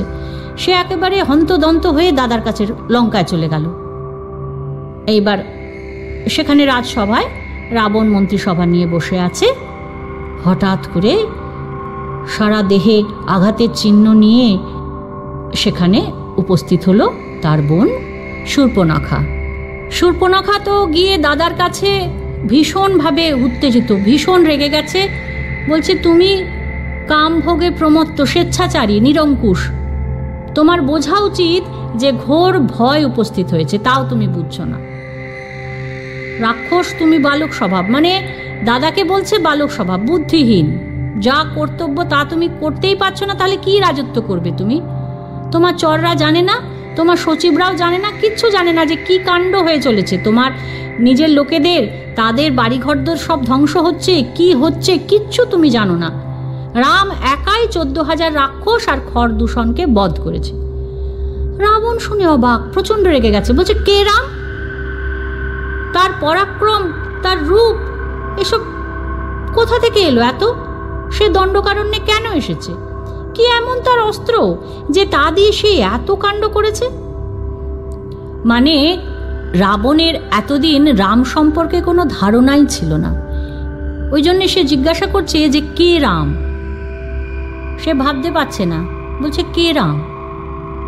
তখন শূর্পণখা আস্তে আস্তে রামের বিবরণ দিতে লাগলেন যে রাম দশরথের পুত্র, কেমন দেখতে, এই সমস্ত আস্তে আস্তে করে বলতে লাগলো রাবণকে। বলতে বলতে সে রাম, লক্ষ্মণ, সীতারও ডেসক্রিপশন দিচ্ছে আর কি, তাদের সঙ্গে পরিচয় করাচ্ছে, তাদের কেমন দেখতে, সব কিছু করতে করতে সে বলছে শূর্পণখা যে দেবী, গন্ধর্বী, যক্ষী, কিন্নরী, ভূতলে সীতার সমান কোনো নারী আমি দেখি না। সীতাকে এতই সুন্দরী দেখতে, বলছে সীতাই তোমারই যোগ্য। আমি তাকে আনতে চেষ্টা করেছিলাম, তাই লক্ষণ আমাকে বিরূপ করে দিয়েছে। মানে দাদাকে গিয়ে বলছে যে ও নাকি সীতাকে নিতে গিয়েছিল, নিজের কথা বললো না কিন্তু, বলছে ও সীতাকে আনতে গিয়েছিল, সীতা ওর দাদার যোগ্য, তাই সীতাকে আনতে গিয়েছিল। আর এটাও বলছে যে তুমি যদি তাকে চাও তবে এখনই তুমি যাত্রা করো। এইবার শূর্পণখার কথা শুনে তো রাবণ ভীষণ উত্তেজিত হয়ে পড়েছে যে এত কাণ্ড করেছে রাম, তাহলে তো তার বউকে আমার চাই। সে সঙ্গে সঙ্গে আবার উত্তেজিত হয়ে মারীচের কাছে চলে গেল। এইবার আবার সাগর পার করে রাবণ মারীচের আশ্রমে এলেন। মারীচ তাকে সম্মান করে বললেন, রাক্ষসরাজ, আপনি এত তাড়াতাড়ি আবার এসে পড়েছেন? তখন রাবণ বলছে যে বৎস, আমি খুব বিপদে পড়েছি, তুমিই আমার পরম সহায়। তুমি তো জানো যে এখানে কি কাণ্ড হচ্ছে। আমার ভাই, দুই ভাই খর আর দূষণ, আমার বোন শূর্পণখা আর ত্রিশিরা, এরা 14,000 রাক্ষস সমেত এরা সব বসবাস করত এই জনস্থানে। রাম তাদের সবাইকে বধ করেছে আর শূর্পণখার নাক কান কেটে দিয়েছে। সুতরাং আমি এইবার রামের পত্নী সীতাকে হরণ করব, তুমি আমার সহায় হও। কেন বলছেন এই কথা, তুমি আমার সহায় হও? না, বলছে যে বিক্রম আর উপায় নির্ণয়ে তোমার তুল্য কেউ নেই, তুমি মহা মায়া বিশারদ। মারীচ ছিল মায়া বিশারদ, মানে সে ইন্দ্রজাল, মায়া সৃষ্টি করতে পারত। এবার দুজনে মিলে প্ল্যানিং হচ্ছে। বলছে কি করতে হবে শোনো, তুমি রামের আশ্রমে যাও, গিয়ে রজত বিন্দু চিত্রিত স্বর্ণমৃগ, মানে সোনার হরিণ, তার গায়ে রূপোর আঁকা আলপনা, এই রকম সুন্দর একটা সোনার হরিণ হয়ে সীতার সামনে চড়ে বেড়াও। এইবার অত সুন্দর জিনিস দেখলে সীতা নিশ্চয়ই চাইবে, রাম লক্ষণকে বলবে যে ওই হরিণটা আমার চাই, ওই হরিণটাকে ধরো। এইবার রাম লক্ষণ যখন ওই হরিণটা ধরতে চলে যাবে, তখন আমি আশ্রম ফাঁকা পাবো আর সীতাকে হরণ করে নিয়ে চলে আসব। ব্যাস, পত্নীর বিরহে রামচন্দ্র সব কিছু ভুলে যাবে, তখন আমি তাকে অনায়াসে বধ করব। রাবণের কথা শুনে মারীচ খুব ভয় পেয়ে গেল। ভয় পেয়ে তখন মারীচ বলছে যে বিশ্বামিত্রর সঙ্গে যখন রাম সেই ছোটবেলায় ঘুরে বেড়াচ্ছিল, সেই সময়তে কিভাবে রামচন্দ্র মারীচের সঙ্গে দেখা হয়েছিল, সেই ইতিহাস রাবণকে মারীচ বললেন যে এক সময় আমি হরিণ রূপ ধরে দুজন রাক্ষসের সঙ্গে দণ্ডকারণ্যে গিয়ে ঋষি হত্যা করে তাদের রক্তমাংস খাচ্ছিলাম। সেই সময় রাম লক্ষণ সীতাকে দেখতে পেলাম। তখন আগের ঘটনা স্মরণ করে আমার খুব প্রতিশোধের ইচ্ছা হলো। তখন আমি ওই হরিণের রূপ নিয়ে, হরিণের তো খুব বড় শিং হয়, সেই শিং নিয়ে ওদেরকে তাড়া করেছিলাম। রাম করলো কি, রাম 3টে বাণ মারল। আমি রামের বিক্রম জানতাম, সেই জন্য কোনো রকমে সরে গিয়ে প্রাণ রক্ষা করলাম, কিন্তু অপর দুজন রাক্ষস মারা গেল। সেই থেকে আমি তপস্বী হয়ে এখানে বাস করছি। মানে ও মায়ের মৃত্যুর প্রতিশোধ নিতে গিয়েছিল হরিণ রূপ ধরে, কিন্তু পারেনি। এবং বলছে যে সেই সময় ও এতই ভয় পেয়ে গিয়েছিল যে এখন ও গাছে গাছে ওই চির অজিনধারী ধনুর্ধর রামকে দেখতে পায়, মনে হয় যেন যে পাশ হস্তকৃতান্ত, মানে জমের মতন দেখে। আমরা বলি না যে জমের মতন ভয় পায়, ও রামকে সেই জমের মতো ভয় পায়। বলছে সমস্ত অরণ্য রামময় বোধ হয়, মানে সব সারা বনে সে শুধু রামকেই দেখতে পায়। বলছে স্বপ্নের মধ্যে তাকে দেখে চমকে উঠি, এই রকম ভয়। রাবণকে বলছে আমি আপনার হিতার্থী হয়ে বললাম, যদি না শোনেন তাহলে আপনাকে সবান্ধবে মরতে হবে। এই কথা আগেই মারীচ রাবণকে সাবধান করে দিচ্ছে। রাবণ তো শোনবার পাত্র নয়। সে তো মোটেই ভালো কথা শুনবে না।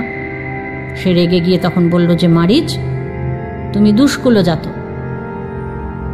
তোমার এই কথা আমাকে মোটেই কিচ্ছু দৃকপাত করছে না, তোমার কথায় আমি মোটেই দৃকপাত করছি না।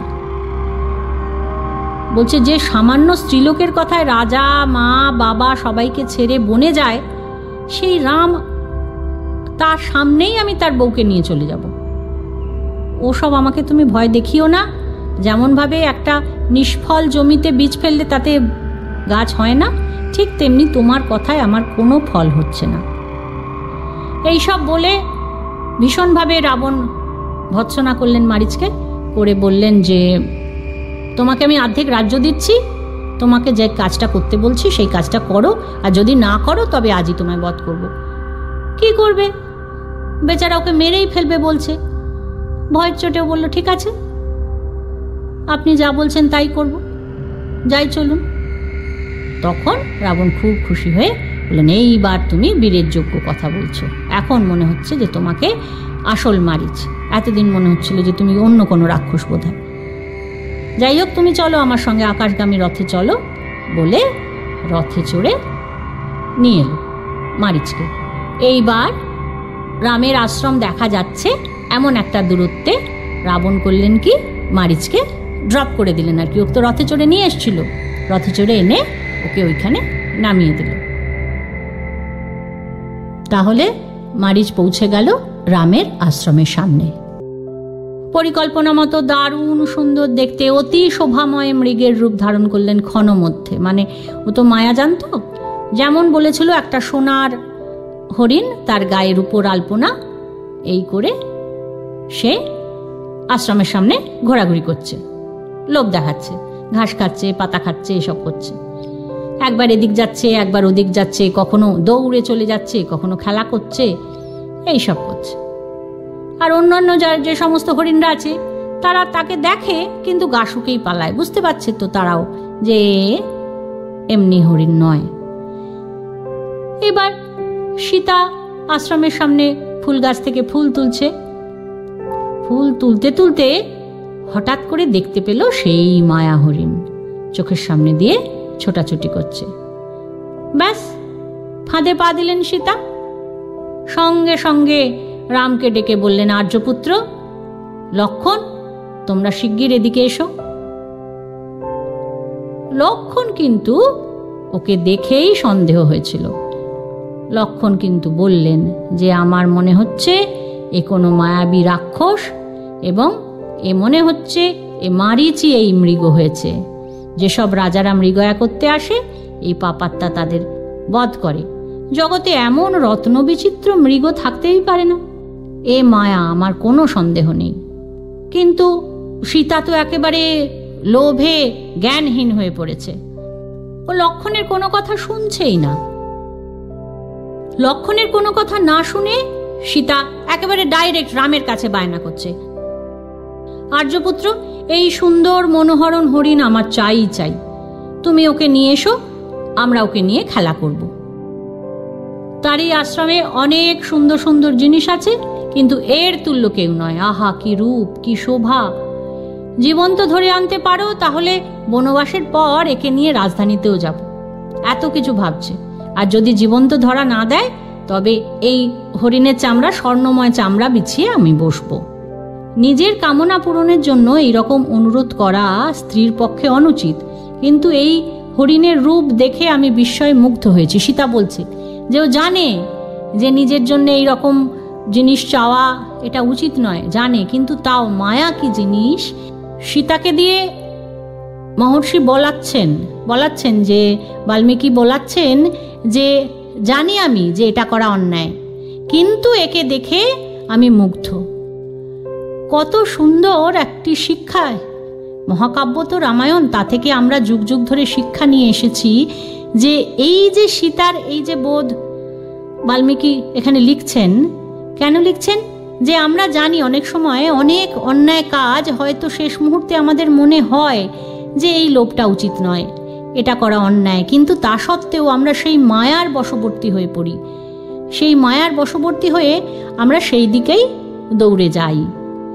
ঠিক সেই জিনিস। এবং এই কারণেই তিনি এই মায়ামৃগের ছলনা দেখিয়েছিলেন। মায়ামৃগের ছলনায় সীতা ভুলেছিলেন, এবং এই ছলনায় সীতা ভুলেছিলেন, বায়না করেছিলেন। তারপরে যা কিছু কাণ্ড হলো সবটাই কিন্তু এই সীতাহরণ, পুরোটাই সীতাহরণ তো হতোই না যদি সীতাই মায়ামৃগ দেখে ছলনায় না ভুলতেন। যাই হোক, সীতা মায়ামৃগের ছলনায় ভুললেন এবং বায়না করলেন। রামচন্দ্র অগত্যা তীর ধনুক হাতে বেরিয়ে পড়লেন সীতার বায়না মেটাতে। লক্ষ্মণকে রাম বললেন যে, দেখো লক্ষ্মণ, বৈদেহী তো এই মৃগটি পাওয়ার জন্যে খুব ব্যাকুল হয়েছে। কুবেরের চৈত্ররথ বনেও এমন প্রাণী নেই। সত্যি কথাই, অন্য কোনো পশুর চর্মে বোধহয় এমন স্পর্শ সুখ হবে না। বৈদেহী এই কাঞ্চন চর্মে বসতে চায়, সুতরাং একে আমাকে এনে দিতেই হবে। আর যদি এই মৃগ, মানে যদি এই হরিণ রাক্ষসী মায়া হয়, তবে তো একে আমার বধ করাই কর্তব্য। আমি এক্ষুনি যাব আর হরিণটা নিয়ে চলে আসব। আর তুমি কিন্তু একদম সতর্ক হয়ে থাকবে, জানকীর সঙ্গে থাকো, আর মহাবল বুদ্ধিমান জটায়ু তোমার সহায় হবেন। এই বলে তিনি মায়ামৃগ বধ করতে বনে গেলেন, আর লক্ষ্মণ থাকলেন সীতার পাহারায়। রাম হরিণের পেছনে দৌড়াচ্ছেন, অনেক অনেক দৌড় করালো হরিণ তাকে। অনেক দৌড় করানোর পর রামের তীরে বিদ্ধ হয়ে সে রামের গলায় নকল করে ডেকে উঠল, হা সীতা, হা লক্ষ্মণ। এইবার তো রামচন্দ্র বুঝতে পারলেন যে সত্যি সত্যি লক্ষ্মণ যা আশঙ্কা করেছিল ঠিক তাই, রাক্ষসের আর্তরব, হা সীতা, হা লক্ষ্মণ। এবার রামচন্দ্র তো খুব ঘাবড়ে গেলেন যে সীতা লক্ষ্মণ আশ্রমে যদি এই রব শুনতে পায়, এই ডাক যদি শুনতে পায়, তাহলে তো তারা প্রচণ্ড আতঙ্কিত হবে। তাড়াতাড়ি করে অন্য হরিণ টরিণ মেরে মাংস নিয়ে তাড়াতাড়ি করে তিনি আশ্রমের দিকে চললেন। আর এই দিকে সীতা তো শুনতে পেয়েছে। সীতার প্রাণ কেঁদে উঠল রামের জন্য। বলছে যে, লক্ষ্মণ, এটা কি হচ্ছে? নিশ্চয়ই কোনো বিপদে পড়েছে, তুমি এক্ষুনি যাও তীরধনুক নিয়ে। উনি নিশ্চয়ই খুব বিপদে পড়েছেন। লক্ষ্মণ অনেক বোঝাচ্ছেন যে না, ও মায়া কণ্ঠস্বর। সীতা কিছুতেই বুঝবে না, সীতা অবুঝ। আবারও সীতার মতিভ্রম। রামের আজ্ঞা স্মরণ করে লক্ষ্মণ কিছুতেই যেতে চাইছে না। সীতা লক্ষ্মণকে যা তা বলছেন, অতিরিক্ত রেগে গেছে। বলছে যে, তুমি ভাইয়ের শত্রু না মিত্র? যে ভাই এইভাবে অসহায় হয়ে চিৎকার করছে, আমি স্পষ্ট আর্তরব শুনলাম, আর তুমি বলছো যে না, ও কিছু নয়। লক্ষ্মণ বলছে যে, দেবী, আপনি এমন বলবেন না। সীতা বলছে যে, তুমি কি আমাকে পাবার লোভে তার মৃত্যু কামনা করছো? লক্ষ্মণ ভীষণই কষ্ট পাচ্ছেন, মনে ভীষণ কষ্ট পাচ্ছেন। বলছে, আপনি জানেন না দেবী, দেব, দানব, গন্ধর্ব, রাক্ষস কেউ রামকে পরাস্ত করতে পারবে না। তিনি সমরে অবদ্ধ, আপনি মন শান্ত করুন। কিছুতেই সীতা শুনছেন না তার কথা। বলছেন যে, রাম আপনাকে আমার তত্ত্বাবধানে রেখে গেছেন। রামের আজ্ঞা আমি অগ্রাহ্য করতে পারি না, আমি আপনাকে ছেড়ে যেতে পারি না। তখন আবারও বলছেন, সীতা আবারও বলছেন যে, আমার মনে হচ্ছে রামের মহা বিপদই তোমার কাম্য, তাই তুমি এমন কথা বলছো। তুমি অতি দুষ্ট। তুমি আমার জন্যে বা ভরতের প্ররোচনায় এইভাবে এসেছো, রামের সঙ্গে বনে এসেছো, এই সমস্ত মানে খুবই বাজে কথা বলছেন। বলছেন, আমি মরে যাব, আমি তোমার সামনে প্রাণ ত্যাগ করব। লক্ষ্মণ হাত জোর করে বলছেন, আপনি আমার দেবতার তুল্য, আপনার কথার উত্তর দিতে আমার প্রবৃত্তি হচ্ছে না। মৈথিলী, অযোগ্য কথা বলা স্ত্রীলোকের পক্ষে বিচিত্র নয়। স্ত্রীলোক এমনই বলে, তাদের স্বভাব এই রকম। স্ত্রী জাতি ধর্মজ্ঞান শূন্য, আত্মীয়দের মধ্যে ভেদ সৃষ্টি করে।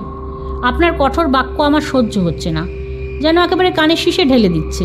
বনদেবতাদের সাক্ষী করছেন, বলছে তারা সাক্ষী যে আমার ন্যায্য কথার উত্তরে আপনি কিভাবে আমাকে কঠোর বাক্য বলেছেন। রাম আমার গুরুজন, আমি তার আজ্ঞা পালন করেছিলাম, কিন্তু আপনি আমাকেও আশঙ্কা করেছেন। তখন শেষকালে লক্ষ্মণ আর পারলেন না, বললেন ঠিক আছে। বলছে, ধিক আপনাকে, আপনার সর্বনাশ আসন্ন। বনদেবতারাই আপনাকে রক্ষা করুক। রামের সঙ্গে ফিরে এসে যেন আপনাকে দেখতে পাই, আপনার মঙ্গল হোক। তখন সীতা কাঁদছে, বলছে যে, রামের বিরহে আমি গোদাবরীতে প্রাণত্যাগ করব। লক্ষ্মণ তখন আশ্বাস দেবার চেষ্টা করলেন, সীতা কোনো উত্তর দিলেন না। বাধ্য হয়ে তিনি বারবার করে সীতার দিকে তাকাচ্ছেন, প্রণাম করলেন। লেখা আছে কৃতাঞ্জলি হয়ে কিঞ্চিত। কেন কিঞ্চিত? না খুব রেগে গেছে তো, কিন্তু প্রণাম না করে, বড় তো সম্মানে বড়, তাই প্রণাম না করে যাবেন না, তাই কিঞ্চিত মানে অল্প প্রণাম করে তিনি বারবার সেদিকে তাকিয়ে চলে গেলেন। যেই লক্ষ্মণ রামের খোঁজে চলে গেলেন আশ্রম ছেড়ে, তখন রাবণ সন্ন্যাসীর বেশে সীতার কাছে এলেন। সীতার কাছে এসে তিনি, সীতা তো বসে বসে কাঁদছে, রাবণ মুগ্ধ চোখে বললেন যে খুব সুন্দর, মানে তাকে প্রেস করছে, তার রূপের প্রশংসা করছে, রূপের প্রশংসা করছেন। বিভিন্নভাবে স্তব স্তুতি করে তিনি বললেন যে আপনি কে, আর কি জিজ্ঞাসা করছে যে কে। সীতা তখন প্রচলিত সামাজিক রীতি অনুযায়ী সন্ন্যাসী এসেছেন, সন্ন্যাসীকে বসতে দিলেন, ঘরে যা কিছু ছিল খেতেও দিলেন। উপেক্ষা করতে পারছেন না তো, কারণ সন্ন্যাসী। আবার বারবার বোনের দিকে চাইছেন, রাম লক্ষ্মণকে দেখতেও পাচ্ছেন না। যাই হোক, সন্ন্যাসী এসেছে, তাকে সৎকার করলেন, অতিথি সৎকার করলেন। এইবার রাবণ তো জিজ্ঞেস করছে বারবার করে যে তুমি কে, কার নারী, কোথা থেকে এসেছো। এইরকম একটা রাক্ষস মণ্ডিত জায়গায়, চারিদিকে রাক্ষস, একটা বন, এখানে একা কি করছো তুমি, এ সমস্ত জানতে চাইছেন সীতা, কিন্তু প্রথম দিকে বলতে চাননি, ভাবছে এই ফিরে আসবে, এই ফিরে আসবে। যাই হোক, যখন দেখলো যে এলো না, বাধ্য হয়ে রাবণের প্রশ্নের উত্তরে তিনি নিজের পরিচয় দিলেন, আগের সমস্ত ঘটনা সবকিছু বললেন। আজকের ঘটনাও বললেন, মানে এখন যেটা হয়েছে যে লক্ষ্মণ গেছেন পশুবধ করতে, তারা পশুবধ করে মাংস টাংস নিয়ে ফিরে আসবেন। আপনি বিশ্রাম করুন, আপনার নাম গোত্রকুল বলুন। এইবার রাবণের পরিচয় জানতে চাইছে এবং সীতা জিজ্ঞাসা করছে যে আপনিই বা এখানে একা কেন ঘুরছেন। তখন রাবণ বলছেন সীতাকে যে সীতা, দেবাসুর মানুষ সবাই যার জন্য সন্ত্রস্ত, আমি সেই রাক্ষসরাজ রাবণ। তোমাকে দেখে আমার নিজ পত্নীদের উপর আর অনুরাগ নেই। আমি বহু স্থান থেকে উত্তম স্ত্রী সংগ্রহ করেছি, তুমি তাদের সকলের উপরে আমার প্রধানা মহিষী হও। লঙ্কা নামে আমার মহাপুরী আছে, সাগরে বেষ্টিত, পর্বতের উপর অবস্থিত। তুমি সেখানে কাননে আমার সঙ্গে বিচরণ করবে। আমার স্ত্রী হলে 5000 সেবিকা তোমাকে পরিচর্যা করবে। সীতা তো রাগে ফেটে পড়ল, বলে আরে রাক্ষস, তুমি শিয়াল হয়ে সিংহকে পেতে চাইছো? তুমি জানো আমাকে হরণ করলে তোমার রাক্ষস বংশ ধ্বংস হবে। সীতা মানে আর এটা মেনেই নিতে পারলো না, জাস্ট যেটা রাক্ষস হয়ে সে রাম বলছে তুমি জানো আমি কে, আমি রাম কে তুমি জানো, যে তুমি আমাকে এই প্রপোজাল দিতে এসছো, তোমার তো সাহস কম নয়। এই কথা বলে মানে সীতা কাঁপছে, এত উত্তেজিত হয়ে গেছে যে কাঁপছে। বলছে তুমি ভাবতে পারছো না যে তোমার কীরকম দশা হবে আমাকে হরণ করলে। রাবণ তখন ভ্রুকুটি করছে, মানে উড়িয়ে দিচ্ছে, বলছে আমি কুবেরের ভাই, মহাপ্রতাপশালী রাবণ, লোকে আমাকে মৃত্যুর তুল্য ভয় করে। আমি পুষ্পকরথ আকাশে উড়ি, আকাশগামী পুষ্পকরথ আমি সবলে হরণ করেছি। আমার মুখ দেখলে না, আমি যদি রেগে যাই, আমার রুষ্ট মুখ দেখলে ইন্দ্র, সব দেবতা সবাই ভয়ের চোটে পালায়। আর এই রাজ্যভ্রষ্ট নির্বোধ তপস্বী রাম, একে নিয়ে তুমি কি করবে? আমার সঙ্গে লঙ্কায় চলো। সীতা বলছে যে তুমি নিষ্ঠুর, দুর্বুদ্ধি, ইন্দ্রিয়াসক্ত, যাদের তুমি রাজা সেই সমস্ত রাক্ষস বিনষ্ট হবে, সবাই মরবে। তুমি যদি রামের বউকে তুলে নিয়ে যাও তো তুমি নিস্তার পাবে না। এইবার এতক্ষণ শোনার পর রাবণ এইবার ক্রোধে উন্মত্ত হয়ে নিজের মূর্তি ধারণ করলেন। এতক্ষণ তো সুন্দর সন্ন্যাসীর বেশ ধারণ করেছিল, এইবার আস্তে আস্তে নিজের মূর্তি ধারণ করে বাঁ হাতে সীতার চুল আর ডান হাতে 2 উরু ধরে সীতাকে টেনে হিঁচড়ে যে পুষ্পকরথ লুকিয়েছিল সেই পুষ্পকরথে নিয়ে গিয়ে তুললেন। আগের পর্বে তো আমরা শুনলাম রাবণ টেনে হিঁচড়ে সীতাকে নিয়ে গিয়ে পুষ্পক রথে তুললেন, অর্থাৎ সীতা হরণ হলো। রাবণ জোর করে সীতাকে নিয়ে যাচ্ছেন লঙ্কায়। সীতা তো নিজেকে মুক্ত করার জন্য বৃথাই হাত পা ছুঁড়তে লাগলেন। পারেন নাকি কখনো? অত বড় রাবণের সেই দশানন মূর্তির সঙ্গে তিনি পারলেন না। রথ সীতাকে নিয়ে আকাশে উঠতে লাগলো। সীতা ভীষণভাবে কান্নাকাটি করছেন, হাত পা ছুঁড়ছেন, কিন্তু কিছুতেই কিছু হচ্ছে না। সীতা রাগে কষ্টে বিলাপ করতে লাগলেন, চিৎকার করছেন, হা মহাবাহু লক্ষণ, হা রাম, রাক্ষস আমায় নিয়ে যাচ্ছে, তোমরা কি জানতে পারছো না? তোমরা ধর্মের জন্য সমস্ত ত্যাগ করেছো, আর এদিকে দেখো অধর্ম স্বরূপ রাবণ আমাকে নিয়ে চলে যাচ্ছে। রামকে বলছেন যে তুমি বীর, তুমি দুর্বৃত্তদের শাসক, তাহলে রাবণকে কেন শাস্তি দিচ্ছ না? অর্থাৎ তিনি ভীষণভাবে আশা করছেন যে এক্ষুনি করে রাম লক্ষ্মণ এসে তাকে উদ্ধার করবে। তিনি সমস্ত প্রকৃতিকে নিবেদন করছেন তার আকুতি, বলছেন গোদাবরী নদী তোমাদের ডাকছি, যে সমস্ত গাছ দেখতে পাচ্ছেন তাদেরকে ডাকছি, বলছেন যে তোমরা যারা হরিণ পাখি সবাইকার স্মরণ নিচ্ছি আমি, তোমরা যাও গিয়ে শীঘ্র রামকে জানাও যে রাবণ তার প্রাণাধিকার সীতাকে হরণ করেছে। সবাইকার কাছে তিনি মিনতি জানাচ্ছেন, প্রকৃতির সবার কাছে, গাছপালা নদী পশু পাখি সবাইকে বলছে যে যাও গিয়ে রামকে জানাও, কারণ তিনি জানেন যে রাম জানতে পারলেই কোনো না কোনো ভাবে তাকে এসে উদ্ধার করবে। এইভাবে নিচের দিকে দেখতে দেখতে বিলাপ করতে করতে যাচ্ছেন। তখন জটায়ু নিচে ঘুমিয়েছিলেন। তিনি এই সীতার কথায় কান্নায় তিনি জেগে উঠলেন।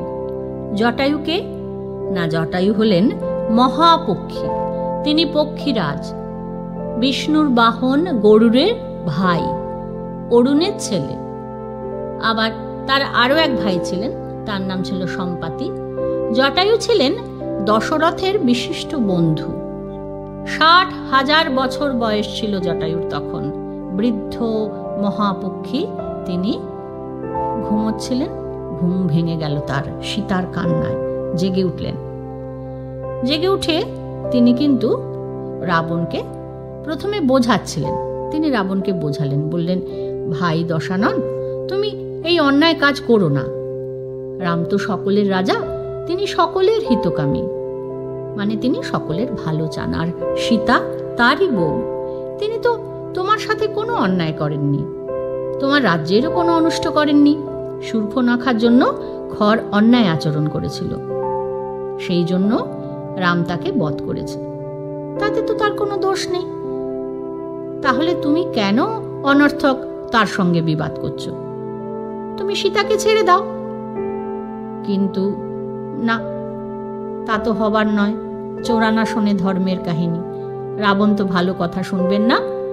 তখন জটায়ু বললেন যে দেখো, আমি তো তোমাকে এমনিতে ছেড়ে দিতে পারি না, কারণ দশরথ আমার বিশেষ বন্ধু, তার পুত্রবধূ সীতা, তুমি তাকে এইভাবে নিয়ে যাচ্ছ, বলপূর্বক হরণ করছো, এ তো আমি সহ্য করব না। এইসব কথার মানে কোনো পাত্তাই দিল না রাবণ। রাবণকে জটায়ু বোঝাচ্ছেন, বলছেন যে দেখো, যে কাজ করে শুধু শরীরেরই কষ্ট হয়, কোনো কীর্তি যশ কিছুই নেই, এমন কাজ তুমি করো না। রাবণ সে সমস্ত কোনো কথা শুনলেন না, একদম সরাসরি আক্রমণ করলেন জটায়ুকে। তখন জটায়ু বললেন যে ঠিক আছে, তুমি একজন যুবক আর আমার এই বৃদ্ধ বয়স, আমি জানি যে আমি হয়তো তোমার সঙ্গে পারবো না, কিন্তু তাও আমি জীবিত থাকতে সীতাকে হরণ করতে দেব না, আমি যথাসাধ্য যুদ্ধ করব। সাংঘাতিক যুদ্ধ হলো। রাবণ তো নানা প্রকার বাণ বর্ষণ করতে লাগলো, আর জটায়ু সেই অস্ত্রের আঘাত সহ্য করে আঁচড়ে কামড়ে যথাসাধ্য রাবণকে আঘাত করার চেষ্টা করলেন। রাবণের রথ ভেঙে গুঁড়িয়ে দিলেন। কিন্তু রাবণ তখন কি করলেন? রাবণ মৃত্যুতুল্য 10টা ভীষণ স্বর নিক্ষেপ করলেন, মানে যাতে মরে যায়, জটায়ু যাতে মরে যায় এমন 10টা বাণ জটায়ুকে মারলেন। জটায়ু ডানা পা এ সমস্ত কেটে দিলেন, জটায়ু বেচারা মুখ থুবড়ে মাটিতে পড়ে রইল। সীতা তো ভীষণ কাঁদছে। এবার রথ তো ভেঙে গেছে, তখন কি করে যাবে? রাবণ করলেন কি, সীতার চুল ধরে তুলে নিয়ে গেলেন। সীতার চুল ধরে তুলে নিয়ে গেলেন। সীতা বিলাপ করছেন যে বিহঙ্গরাজ কৃপা করে আমাকে রক্ষা করতে এসেছিলেন, তিনিও ভাগ্যদোষে নিহত হলেন। রাম, লক্ষ্মণ, আমাকে বাঁচাও, দেখো এখানে জটায়ুর কি অবস্থা, আমার কি অবস্থা। কোনো বিলাপেই কাজ দিল না। চুলের মুঠি ধরে রাবণ সীতাকে লঙ্কায় নিয়ে গেলেন। মায়া বলে আকাশ পথে তুলে নিয়ে গেলেন।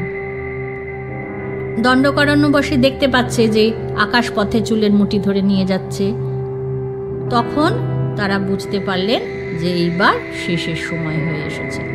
এত অত্যাচার নিশ্চয়ই সহ্য হবে না, রাবণ নিশ্চিতভাবে বধ হবে। সীতার জন্য তাদের খুব কষ্ট হচ্ছিল, কিন্তু রাবণ নিশ্চিতভাবে বধ হবে এই আশায় তারা খানিক তুষ্ট হলেন। এইবার জনশূন্য অরণ্য দিয়ে যেতে যেতে সীতা একটা পাহাড়ের মাথায় 5টা বানর বসে আছে দেখতে পেলেন। সীতা আশা করলেন যে এরা নিশ্চয়ই রামকে খবর দেবে।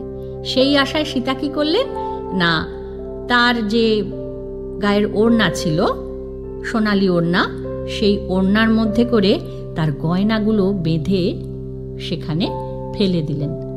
ওই বাঁদরদের সামনে আর কি গয়নাগাটি সেখানে ফেললেন। এছাড়া এবার আরো কিচ্ছু করার উপায় নেই। দেখতে দেখতে সীতাকে নিয়ে লঙ্কায় পৌঁছলেন রাবণ। রাবণ সীতাকে তার অন্তঃপুরে ঘোর দর্শনা রাক্ষসী, মানে বিভৎস দেখতে সব রাক্ষসীদের মাঝে রাখলেন। রেখে সেইখানে পৌঁছে দিয়ে তাদেরকে বললেন যে আমার আদেশ ছাড়া কোনো স্ত্রী বা পুরুষ কেউ যেন সীতাকে না দেখে। আর ইনি যা চাইবেন, মণি মুক্তা বসন ভূষণ, মানে তার গয়না, তার জামা কাপড় যা চাইবে তাই একে দেবে। আর একে কোনোভাবে কেউ কোনো অপ্রিয় কথা বলবে না। যদি আমি জানতে পারি তাহলে কিন্তু আমি তাকে বধ করব, সীতার যেন কোনো রকম কষ্ট না হয়। আর 8 জন অতি বলশালী রাক্ষসকে তিনি বললেন যে তোমরা সশস্ত্র হয়ে জনস্থানে গিয়ে বাস করবে, আর রাম কি করছে সেই সংবাদ আমাকে জানাবে। অর্থাৎ 8 জন রাক্ষসকে স্পাই হিসেবে সেইখানে, সেই জনস্থান মানে যেখানে রাম লক্ষ্মণ সীতা ছিলেন, সেইখানে তাদেরকে পাঠিয়ে দিলেন। রাবণের আজ্ঞা পেয়ে রাক্ষসরা গোপনে জনস্থানে চলে গেল।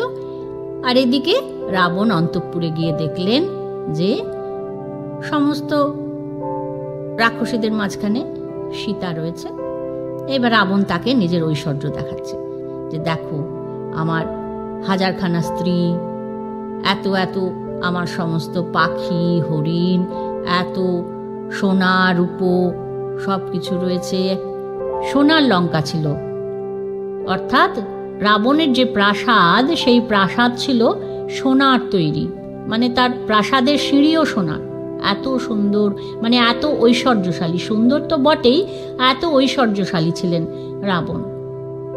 রাবণ তখন সীতাকে সমস্ত নিজের শক্তি ঐশ্বর্য সমস্ত পরিচয় দিতে দিতে তিনি বলছেন যে সুন্দরী, তুমি রামের আশা ছেড়ে দাও, তুমি আমাকে বিয়ে করো, সুখেই থাকবে। রাম তো ভিখারি, কি আছে বলো? তুমি তো দেখতে পেলে নিজের চোখে যে আমার কত ঐশ্বর্য। তুমি না হয় লঙ্কার সিংহাসনে বসো, আমি তোমার দাস হয়ে থাকব। এইভাবে সীতাকে তিনি প্রলোভন দেখাচ্ছেন। রাবণ বলছে যে তুমি যে পাপ করেছিলে আগে আর কি, সেই পাপ বনবাসে ক্ষয় হয়ে গেছে, এইবার যা পুণ্য করেছিলে তার ফল ভোগ করো। সীতা আঁচলে মুখ ঢেকে শুধু কাঁদছেন আর কাঁদছেন। রাবণ বলছে আর লজ্জার কি দরকার, আমি তোমার দাস, তুমি প্রসন্ন হও। এত কিছু বলার পরেও সীতা কিন্তু একটুও টলেননি। তিনি তখন আবার একই কথা বলছেন নির্ভয়ে। সীতা বলছেন যে তুমি যদি দেবাসুরের অবদ্ধ হও তাহলেও রামের সঙ্গে শত্রুতা করে তুমি রক্ষা পাবে না। আমি ধর্মাত্মা, আমি পতিব্রতা, ধর্মপত্নী শ্রী রামের। তুমি পাপী, তুমি আমাকে স্পর্শ করতে পারবে না। বলছে আমার সংজ্ঞাহীন দেহকে যদি তুমি বন্ধন করো বা বধ করো, তাহলে তো আমি কিছু করতে পারবো না। কিন্তু যতক্ষণ আমার প্রাণ আছে ততক্ষণ কিন্তু আমি তোমার কথা মানব না। রাম তখন ভয় দেখানোর জন্য বলছে যে শোনো মৈথিলী, যদি 12 মাস তোমাকে সময় দিলাম, তাতে যদি এই 12 মাসের মধ্যে যদি তুমি আমার অনুগত না হও, তাহলে কিন্তু তোমাকে আমার যারা প্রাতরাশ অর্থাৎ ব্রেকফাস্ট তৈরি করে তারা কিন্তু তোমাকে খণ্ড খণ্ড করে কেটে ফেলবে বলে তিনি যে সমস্ত ঘোরদর্শনা রাক্ষসীরা ছিল তাদেরকে বলছেন যে এর দর্প চূর্ণ করো, অর্থাৎ মানে যে কোনোভাবে একে আর কি ম্যানেজ করো, নরমে গরমে রাজি করাও, এই কথা আর কি বলছেন। তোমরা সীতাকে গোপনে রক্ষা করো, আবার কখনো নানাভাবে বশ করবার চেষ্টা করো, এইটাই তোমার কাজ, এইটাই তোমাদের কাজ বলে রাবণ চলে গেলেন। এইবার এই দিকে আমরা রামের কথা একটু আসি যে এপাশে রামের কি অবস্থা। রাম তো মৃগরূপী মারীচকে বধ করে আশ্রমের দিকে যাচ্ছেন। এইবার যেতে যেতে অশুভ সূচক শেয়ালের ডাক শুনতে পেলেন। শেয়ালের ডাক শুনতে পেয়ে খানিকটা তার মনের মধ্যে মনে হচ্ছে যে কোথাও কি বিপদ ঘটলো, আমি যে সীতাকে ছেড়ে চলে এসেছি, তাহলে কি রাক্ষসরা সীতার কোনো অনিষ্ট করলো।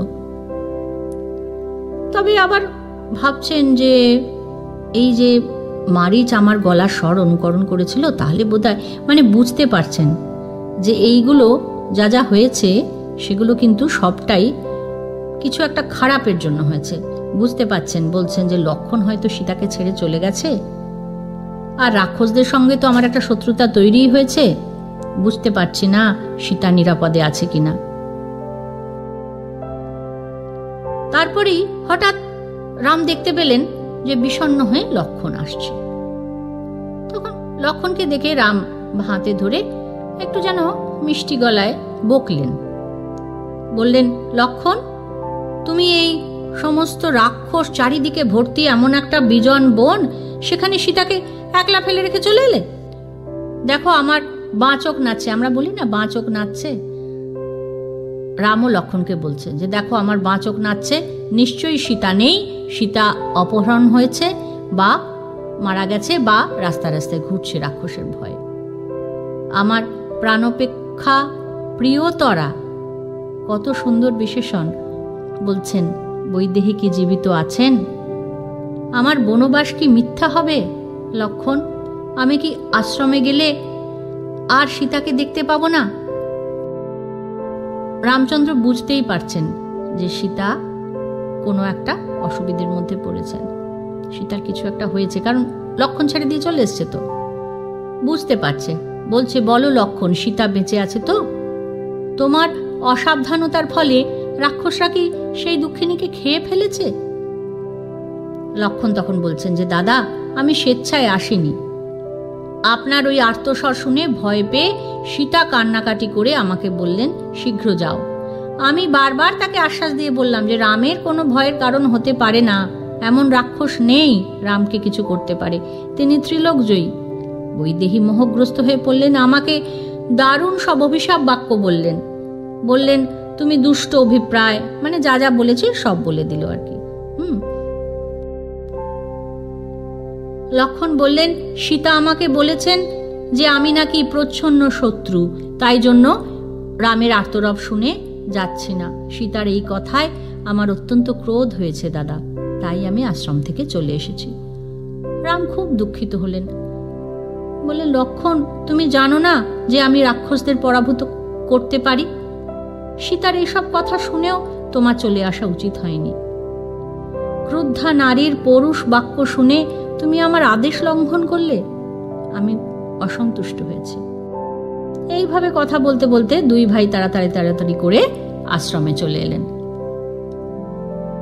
কুটিরে ফিরে এসে রাম লক্ষণ দেখলেন সীতা নেই। এই যে এতক্ষণের আশঙ্কা সত্যি হয়েছে, সীতা কুটিরে নেই, এরপর রামচন্দ্র আর নিজেকে ধরে রাখতে পারলেন না, অঝোরে কাঁদতে লাগলেন। তিনি বললেন, এ জীবন আমি আর রাখতে চাই না। কারণ তিনি তার পিতৃসত্য পালনের জন্য রামচন্দ্র সীতাকে বনে নিয়ে এসেছিলেন, বা সীতা তার সঙ্গে বনে এসেছিলেন তাকে সঙ্গ দেবার জন্য। সেই সীতাকে তিনি রক্ষা করতে পারলেন না। এ অসম্ভব কষ্ট। রামচন্দ্র বলছেন যে আমি আর এ জীবন রাখতে চাই না। সব জায়গায় খুঁজছেন, সব গাছেদের জিজ্ঞাসা করছেন যে কদম্ব, আমার প্রিয়া তো তোমাকে ভালোবাসেন, তাকে দেখেছ? অশোক গাছকে গিয়ে জিজ্ঞাসা করছে যে অশোক, আমি শোকে চেতনাহীন হয়ে গেছি, তুমি আমার শোক দূর করো, প্রিয়াকে দেখিয়ে শীঘ্র আমাকে অশোক করো। বিভিন্ন গাছের কাছে যাচ্ছেন, সবাইকে বলছেন যে তোমরা তো আমার প্রিয়ার প্রিয়, সেই সাধ্যিকে যদি দেখে থাকো তাহলে বলো, বুঝতে পারছে না তো সীতা কোথায় গেছে, কি হয়েছে। এভাবে সমস্ত হরিণ, হাতি, বাঘ, পশুদেরও প্রশ্ন করছে, উদ্ভ্রান্ত হয়েছেন। তাদেরকেও জিজ্ঞাসা করছেন যে তোমরা কি দেখেছো, তোমরা দৌড়ে দৌড়ে যাচ্ছ কেন, বলো তো। এইভাবে বন, নদী, পাহাড় চারিদিকে দৌড়ে দৌড়ে গিয়ে রামচন্দ্র সবাইকার কাছে জিজ্ঞাসা করছেন যে তারা সীতাকে দেখেছে কিনা, আর অঝরে কাঁদছেন। তখন লক্ষ্মণ দাদাকে বললেন যে দাদা, আপনি শুধু শুধু কাঁদছেন কেন, চলুন আমরা নিজেরা খুঁজে দেখি সীতা কোথায় আছেন। লক্ষ্মণ বলছে, আমার বিশ্বাস তিনি আমাদের সঙ্গে মজা করার জন্য নিশ্চয়ই কোথাও লুকিয়ে আছেন। রাম তখন আবার গিয়ে গোদাবরীর কাছে জিজ্ঞাসা করছেন যে গোদাবরী, তুমি কি জানো? রাবণের ভয়ে গোদাবরীও কোনো জবাব দিলেন না।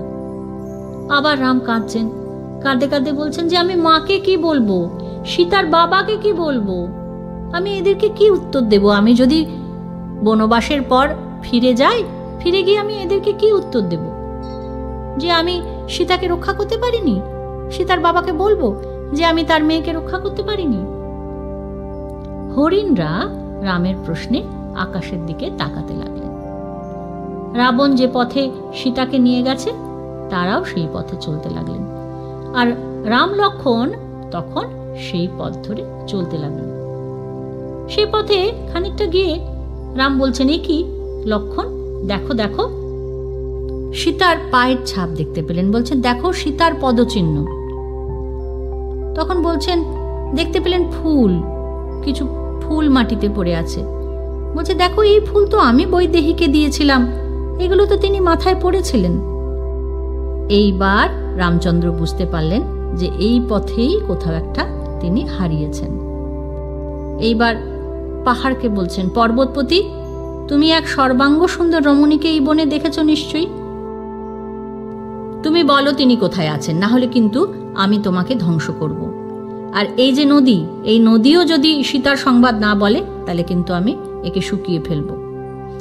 এই সময় রামচন্দ্র আবার এক রাক্ষসের পদচিহ্ন দেখতে পেলেন, আর ভাঙা ধনুক ভাঙা, তুনির ভাঙা, একটা ছিন্ন ভিন্ন রথ, রথের টুকরো আর কি, এইসবও দেখতে পেলেন। তখন রাম বলছেন যে দেখো লক্ষ্মণ, এই যে সীতার মালা পড়ে আছে, অলংকার সব পড়ে আছে, এখানে রক্তবিন্দু, মনে হচ্ছে রাক্ষসরা বোধহয় তাকে খণ্ড খণ্ড করে খেয়েছে। এই দেখো এখানে বর্ম পড়ে আছে, ভাঙা রথের টুকরো পড়ে আছে, এখানে নিশ্চয়ই কোনো যুদ্ধ টুদ্ধ হয়েছে, তার সেখানে সীতাকে বধ করে খাওয়াও হয়েছে। বুঝতে পারছি না যে এই সমস্ত কাণ্ডগুলো কারা করেছে, রাক্ষস করেছে কি দেবতারা করেছে, কিছু বুঝতে পারছি না। দক্ষিণী সীতা এই মহাবনে ভক্ষিত হলেন, মানে তাকে নিহত হলো, খেয়ে নিল, ধর্ম তাকে রক্ষা করলেন না, কেউ আমার সহায় হলেন না। রামচন্দ্র ভীষণ ভেঙে পড়েছেন, বলছেন যে আমি তো কখনো কোনো মানুষকে অবজ্ঞা করিনি, আমার লোকহিত মানে মানুষের সাহায্য করাই আমার স্বভাব, আমি করুণাশীল, এই সমস্ত গুণই কি আমার দোষ? আমাকে কি দেবতারা মনে করছেন যে আমি খুব নরম? এই জন্যে আমার স্ত্রীর এত বড় অঘটন ঘটল। তার সঙ্গে আসলে বুঝতে পারছে না রামচন্দ্র তখনও যে তাকে হরণ করা হয়েছে। তিনি ভাবছেন যে তাকে আঘাত করেছে, তাকে মেরে কেটে খেয়েছে, এই সমস্তই ভাবছেন যে এত বড় ঘটনা ঘটল আর এখানে কেউ সীতাকে রক্ষা করলো না। যেখানে রামচন্দ্র সবাইকে রক্ষা করেন, বনে এসেছেন, রাক্ষসদের নিধন করছেন বনবাসীদের ভালো করার জন্য, মহর্ষিদের ভালো করার জন্য, ঋষিদের জন্য, কিন্তু কেউ তার স্ত্রীকে রক্ষা করলো না। এটা রামচন্দ্রের ভীষণ বেদনাদায়ক হয়েছে, খুব কষ্ট পাচ্ছেন রামচন্দ্র এতে। লক্ষ্মণ তাকে বোঝাচ্ছেন যে হ্যাঁ মানছি একটা ঘোরতর অন্যায় হয়েছে, কিন্তু তার জন্য আপনি শোক করছেন কেন? সাধারণ মানুষের মতন শোক করা আপনার সাজে না। আপনি লৌকিক ও অলৌকিক শক্তির অধিকারী। এখন তার প্রয়োগ করে আপনি শত্রু বধের উদ্যোগ করুন। লক্ষ্মণ রামচন্দ্রকে বলছেন যে সাধারণের মতন এভাবে দাঁড়িয়ে দাঁড়িয়ে শোক করলে হবে না। এবার কিছু দূর এগোতেই দুই ভাই দেখতে পেলেন জটায়ু রক্তাক্ত হয়ে পড়ে আছে। রক্তাক্ত জটায়ুকে তারা দেখতে পেলেন। এইবার জটায়ুকে দেখে রাম বলছেন যে এই পাখি আসলে রাক্ষস, এই নিশ্চয়ই সীতাকে খেয়েছে বলে জটায়ুকে মারতে গেলেন রাম। কারণ জটায়ু তো রক্তাক্ত, তার মুখ দিয়ে রক্ত বেরোচ্ছে, ব্যাস ভাবছে এই নিশ্চয়ই মেরেছে। তখন জটায়ু বললেন যে শান্ত হও, তুমি যাকে খুঁজছো সেই দেবীকে রাবণ হরণ করেছে এবং আমার প্রাণও সেই হরণ করেছে। অসহায় সীতাকে রাবণ নিয়ে যাচ্ছে, সেটি দেখে আমি তার সঙ্গে যুদ্ধ করেছি, কিন্তু আমি তো বৃদ্ধ হয়েছি, আমি পারিনি। আমি তার রথ, এই যে তোমরা দেখছো রথ ভেঙে চুরে পড়ে আছে, এইসব আমি তার সঙ্গে যুদ্ধ করেছি, তাকে আটকানোর চেষ্টা করেছি, কিন্তু আমি পারিনি। রাবণ তাকে হরণ করে নিয়ে গেছে। এইবার ছিন্ন ভিন্ন রক্তাক্ত দেহ, সেইখানে জটায়ুকেই ধরে রাম বলছেন যে তাহলে বৈদেহী কোথায়, কোথায় নিয়ে গেছে? জানতে চাইছে যে কেন রাবণ তাকে হরণ করেছে। তিনি কি বললেন, মানে সীতা কিছু বলে গেছে কিনা সেটাও জানতে চাইছে। আর রাবণ কে? সেও তো রাবণকে তো চেনে না। বলছে কে রাবণ? রামচন্দ্র অবাক।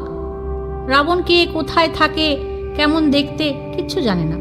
তখন জটায়ু আস্তে আস্তে, মানে একদম মৃত্যু পথযাত্রী তো, আর তার শক্তি নেই, বলার ক্ষমতা নেই, অস্ফুট স্বরে আস্তে আস্তে বললেন যে রাক্ষস রাজ মায়া বলে মেঘ সৃষ্টি করে সীতাকে আকাশ পথে নিয়ে চলে গেছে। আমি আর পারিনি, আমার ডানা কেটে দিয়েছে। রাবণ কোন দিকে গেছে? না, দক্ষিণ দিকে গেছে। এইটুকুই তিনি বলতে পারলেন, আর বলতে পারলেন না। আরেকটা কথা শুধু বললেন রাবণের পরিচয় হিসেবে, সমানে তো তার মুখ দিয়ে রক্ত বেরোচ্ছে, কথা বলতে পারছে না। তিনি শুধু রাবণের পরিচয় দিলেন বিশ্রবার পুত্র, কুবেরের ভ্রাতা। এইটা বলে জটায়ু প্রাণ ত্যাগ করলেন। রাম সমানে বলছে হাত জোর করে, বলো বলো আর বলো। আর পারলেন না। জটায়ু মাথা মাটিতে লুটিয়ে গেল, তিনি প্রাণ ত্যাগ করলেন। কি আর করবেন? রামচন্দ্র মৃত জটায়ুর জন্য বিলাপ করলেন। লক্ষ্মণকে বললেন কাঠ নিয়ে এসো, বাবার বন্ধু তো। তিনি তার সৎকার করলেন আর দুই ভাই গোদাবরীতে গিয়ে তর্পণ করলেন। করে জানতে পারলেন যে রাবণ নিয়ে গেছে, দক্ষিণ দিকে গেছে আকাশপথে। আর রাবণকে না, বিশ্রবার পুত্র, কুবেরের ভ্রাতা। এইটুকু ইনফরমেশন জটায়ু দিতে পেরেছিলেন। এইটুকু নিলেন, নিয়ে এবার আস্তে আস্তে জটায়ুর সমস্ত শেষ কাজ, দাহ কাজ, তর্পণ সব শেষ হলে পর জনস্থান থেকে দুই ভাই আবার যাত্রা করলেন। এবার রাম লক্ষ্মণ এগোতে লাগলেন। দক্ষিণ দিকে বলেছিলেন জটায়ু, দক্ষিণ দিকে যাত্রা করলেন। ভয়ঙ্কর গহন বন পেরোচ্ছেন। জনস্থান থেকে 3 ক্রোশ দূরে ক্রৌঞ্চারণ্য বলে একটা জায়গায় গিয়ে পৌঁছলেন। সেইখানে পৌঁছিয়ে বিশ্রাম করে পূব দিকে আরও 3 ক্রোশ গিয়ে মতঙ্গাশ্রমে এলেন। সেখানে অনেক হিংস্র সব পশু পাখি সেখানে ঘুরে বেড়াচ্ছে। এইবার দেখলেন যে একটা গভীর অন্ধকার একটা গুহা, আর একটা বিকট রাক্ষসী, বিকট দেখতে, একেবারে তীক্ষ্ণ দর্শনা, মুক্তকেশী, বিকট দেখতে। আরো সব বিবরণ আছে, বিবরণে যাচ্ছে না। সে হরিণ খেতে খেতে লক্ষ্মণের কাছে এসে আবার লক্ষ্মণকে জড়িয়ে ধরেছে। জড়িয়ে ধরে বলছে, আমার নাম অয়মুখী, তুমি আমার প্রিয় পতি, চলো আমার সঙ্গে দুর্গম পর্বতে আর নদীর ধারে, সেখানে আমরা ঘুরব। লক্ষ্মণের তো খুব মুশকিল, ভীষণ বিরক্ত হলেন, ভীষণ রেগে গেলেন। রেগে গিয়ে আবার খড়গের আঘাতে সেই অয়মুখীর নাক কেটে দিলেন তিনি। কেটে দিয়ে এইবার অয়মুখী বিকট চিৎকার করতে করতে পালিয়ে গেল। তারপর আবার নিবিড় বন দিয়ে যেতে যেতে লক্ষ্মণ বললেন যে আমার কিন্তু আবার মনটা উদ্বিগ্ন হচ্ছে, আমি নানান রকম দেখতে পাচ্ছি চারিদিকে, যেন কিছু ঠিক যাচ্ছে না। আর্য, আপনি সতর্ক থাকুন, আমার কথায় অবহেলা করবেন না। বন আরো গভীর হয়েছে, তার মানে বিপদের গন্ধ বাড়ছে। এইবার এমন সময় বন কাঁপিয়ে তাদের সামনে হাজির হলো আরও এক ভয়ঙ্কর কদাকার রাক্ষস। তার নাম হলো কবন্ধ। এই কবন্ধর গলা মাথা কিচ্ছু নেই, পেটের ভেতর মুখ, আর সেই পেটের ভেতর মুখে একটাই বড় একখানা চোখ, আগুনের ভাঁটার মতো চোখ জ্বলছে। এই রাক্ষস হঠাৎ করে এসে রাম লক্ষ্মণকে একেবারে সবলে, মানে জোর করে জড়িয়ে ধরল। রাম অধীর হলেন না, কিন্তু লক্ষ্মণ তো একটু ছোট, লক্ষ্মণ ভয় পেয়ে গেছে। ভয় পেয়ে বলছে, আমি রাক্ষসের হাতে বিবশ হয়েছি, আমাকে বলি দিয়ে আপনি পালিয়ে যান। খুব ভয় পেয়ে গেছে লক্ষ্মণ। রাম বলছেন যে তুমি বীর, বৃথা ভয় পেও না। এইবার কবন্ধ জানতে চাইছে যে তোমরা কে। কবন্ধ নিজের পরিচয় দিচ্ছে যে আমি দানব শ্রীর ছেলে দনু। দনু ঋষির অভিশাপ আর ইন্দ্রের বজ্রাঘাতে আমার এই অবস্থা হয়েছে। যখন রাম লক্ষ্মণের পরিচয় পেলেন কবন্ধ, তখন তিনি তাদের মধ্যে কে রাম জানতে পেরে রামচন্দ্রকে বলছেন যে হে রাম, আমি তোমাকে অনুরোধ করছি যে আমার এই অবস্থা থেকে তুমি উদ্ধার করো, তুমি আমাকে মেরে আমার দেহটা পুড়িয়ে দাও, তাহলে আমি শাপ মুক্ত হয়ে যাব। এবার রামচন্দ্র জানতে চাইছেন কবন্ধর কাছে যে কেন তিনি শাপগ্রস্ত হয়েছিলেন। তখন কবন্ধ বলছেন যে আগে আমার রূপ, এই যে এখন এরকম বিকট আমাকে দেখতে লাগছে আর কি, দেখছো এই বিকট রূপ আমার কি করে হলো না, আগে কিন্তু আমি খুব সুন্দর ছিলাম, চাঁদ সূর্য ইন্দ্র এদের মতন আমার রূপ ছিল, কিন্তু আমি রাক্ষস রূপ ধরে এই যে বনবাসী যে সমস্ত ঋষি তাদেরকে ভয় দেখাতাম। একবার স্থূলশিরা নামে এক ঋষি, মানে ফলমূল নিয়ে এসেছে বেচারা, সে ফলমূল কেড়ে নিয়েছে। তখন সেই স্থূলশিরা ঋষি এই কবন্ধকে অভিশাপ দিয়েছিল, তার অভিশাপে আমার এই কুৎসিত রূপ হয়। তখন ঋষিকে জানতে চাইলেন যে শাপ তো দিলেন, কিন্তু কি করে এই শাপ মুক্ত হব আমি। তখন সেই ঋষি বলেছিলেন যে যখন রাম তোমার বাহু ছেদন করবেন, মানে তোমার হাত কেটে দিয়ে তোমাকে আগুনে পুড়িয়ে দেবে, তখন তুমি নিজের রূপ ফিরে পাবে। আসলে আমি আমার নাম শ্রী, দনু নামক দানবের আমি পুত্র। ব্রহ্মাকে আমি তপস্যা করেছিলাম, কঠোর তপস্যায় প্রীত হয়ে ব্রহ্মা আমাকে দীর্ঘ আয়ু দান করেন, তাতে আমি গর্বিত হয়ে গেলাম। ভাবলাম যে ইন্দ্র আমায় কিছু করতে পারবে না, এই মনে করে আমি ইন্দ্রর সঙ্গে যুদ্ধ করতে গেলাম। তখন ইন্দ্র বজ্রের আঘাতে আমার 2 উরু আর মাথা শরীরের ভেতর ঢুকিয়ে দিয়েছে। তখন আবার ইন্দ্রকেও আমি জানতে চাইলাম যে কি করে আমার প্রাণ উদ্ধার হবে এইভাবে, আমি তো খেতে পাচ্ছি না।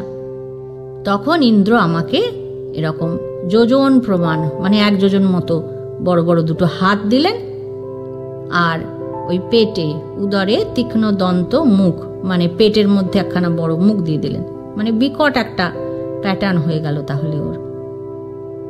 তখন ইন্দ্র কিন্তু একই কথা বলেছেন যে এই যে তোমার রূপ, এই রূপ রাম লক্ষ্মণ যদি তোমাকে কেটে পুড়িয়ে দেয় তখন তুমি স্বর্গে যাবে।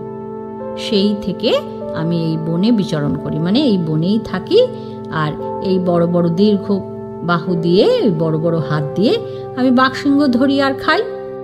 এইবার কবন্ধ বলছে যে এইবার রামচন্দ্র তুমি এসেছো, তুমি আমাকে মেরে আগুনে পুড়িয়ে দাও, তাহলে আমি মুক্তি পাব, আর আমি তোমাকে বন্ধুর সন্ধান দেব। রামচন্দ্র তো এখন বন্ধুর ভীষণ প্রয়োজন, কারণ তাকে তো তার বউকে খুঁজে বার করতে হবে। রামচন্দ্র বললেন যে দেখো, রাবণ আমার বউকে হরণ করেছে, আমি শুধু সেই রাক্ষসের নামই জানি, আর তো কিছু জানি না। আমি শোকে বিহ্বল হয়ে অনাথের মতো এদিক ওদিক ঘুরে বেড়াচ্ছি, কিচ্ছু জানি না।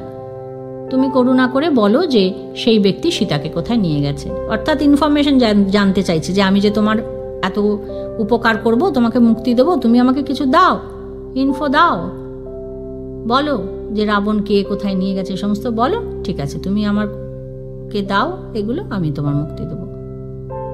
তখন সেই স্ত্রী বলছে যে আমি সীতার বিষয় জানি না, আমার দিব্য জ্ঞানও নেই, এগুলো তুমি আমাকে দাহ করলে তখন তো আমি আগের রূপ ফিরে পাবো, তখন আমি তোমাকে জানাবো যে কার কাছে গেলে তুমি রাবণের পরিচয় পাবে। এখন সূর্যাস্তের আগে তুমি আমাকে দাহ করে দাও। ভালো কথা, দাহ করে দেওয়া হলো।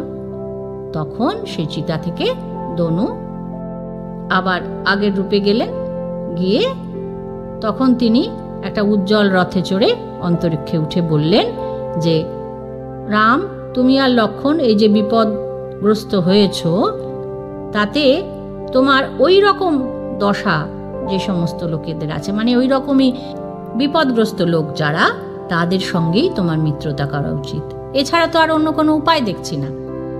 এইবার তেমন লোককে না, সুগ্রীব নামে এক বানর আছেন, ঋষ্যমুখ পর্বতে 4 জন বানরের সঙ্গে তিনি বাস করছেন, কারণ তার ভাই ইন্দ্রপুত্র বালি তাকে তাড়িয়ে দিয়েছে তার রাজ্য থেকে। সে এই রকমই অনাথ হয়ে ঘুরে বেড়াচ্ছে ঋষ্যমুখ পর্বতে, 4 জন বানরের সঙ্গে তিনি বাস করছেন।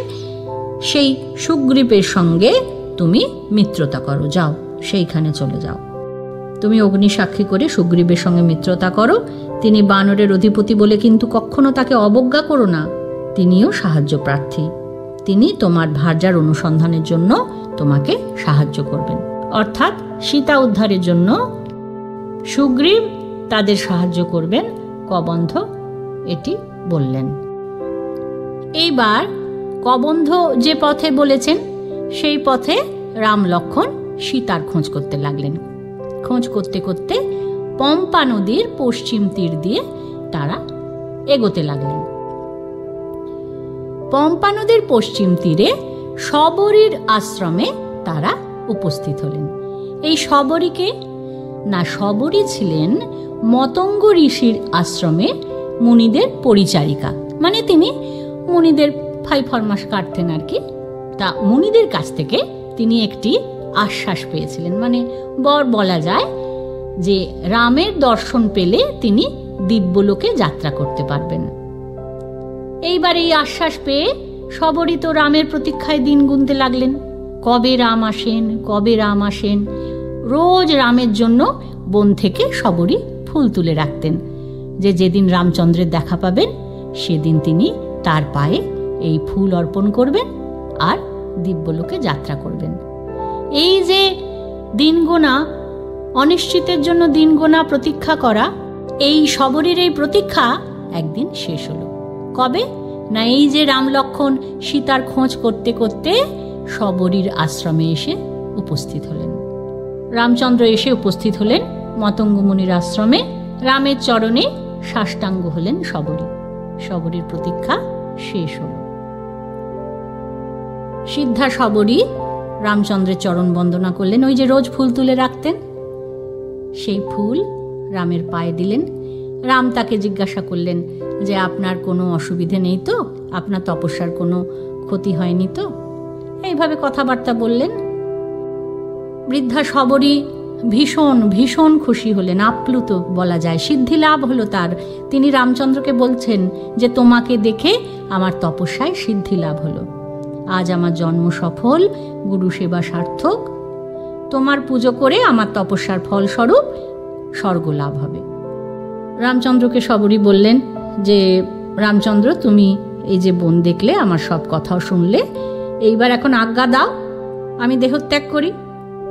রামচন্দ্র বললেন যে আমরা তো আশ্চর্য দেখছি, এইখানে যে সমস্ত মানুষরা থাকেন তারা সুখে দেহত্যাগ করবেন, যাবেন স্বর্গলোকে। তখন এই জটাধারী চিরজিনধারিণী শবরীর দেহ দাহ করলেন রামচন্দ্র। শবরী স্বর্গে গেলেন। শবরী স্বর্গ যাওয়ার পর রাম বললেন যে লক্ষ্মণ, এইবার চলো আমরা পম্পা নদীর তীর ধরে এগোতে থাকি। ঋষ্যমুখ পর্বতে সুগ্রীব বাস করেন, তার কাছে আমরা যাই। এই আশ্রম থেকে যাত্রা করে তারা পম্পা নদীর তীরে উপস্থিত হলেন। এইখানে অরণ্যকাণ্ড শেষ হল। পরের পর্বে আমরা শুনব রামায়ণের কিষ্কিন্ধা কাণ্ড। যদি কারো রামায়ণের এই গল্পগুলো শুনতে ভালো লাগে তাহলে চ্যানেলটাকে সাবস্ক্রাইব করবেন আর ভিডিওটাতে লাইক করবেন, ভিডিওটা শেয়ার করবেন। পরের পর্বে আমরা আরও খানিকটা রামায়ণের গল্প শুনব, আরও রামায়ণের চরিত্রদের সঙ্গে পরিচিত হব। আমি তানিয়া আবার আসব রামায়ণের গল্প আর রামায়ণের চরিত্রদের নিয়ে।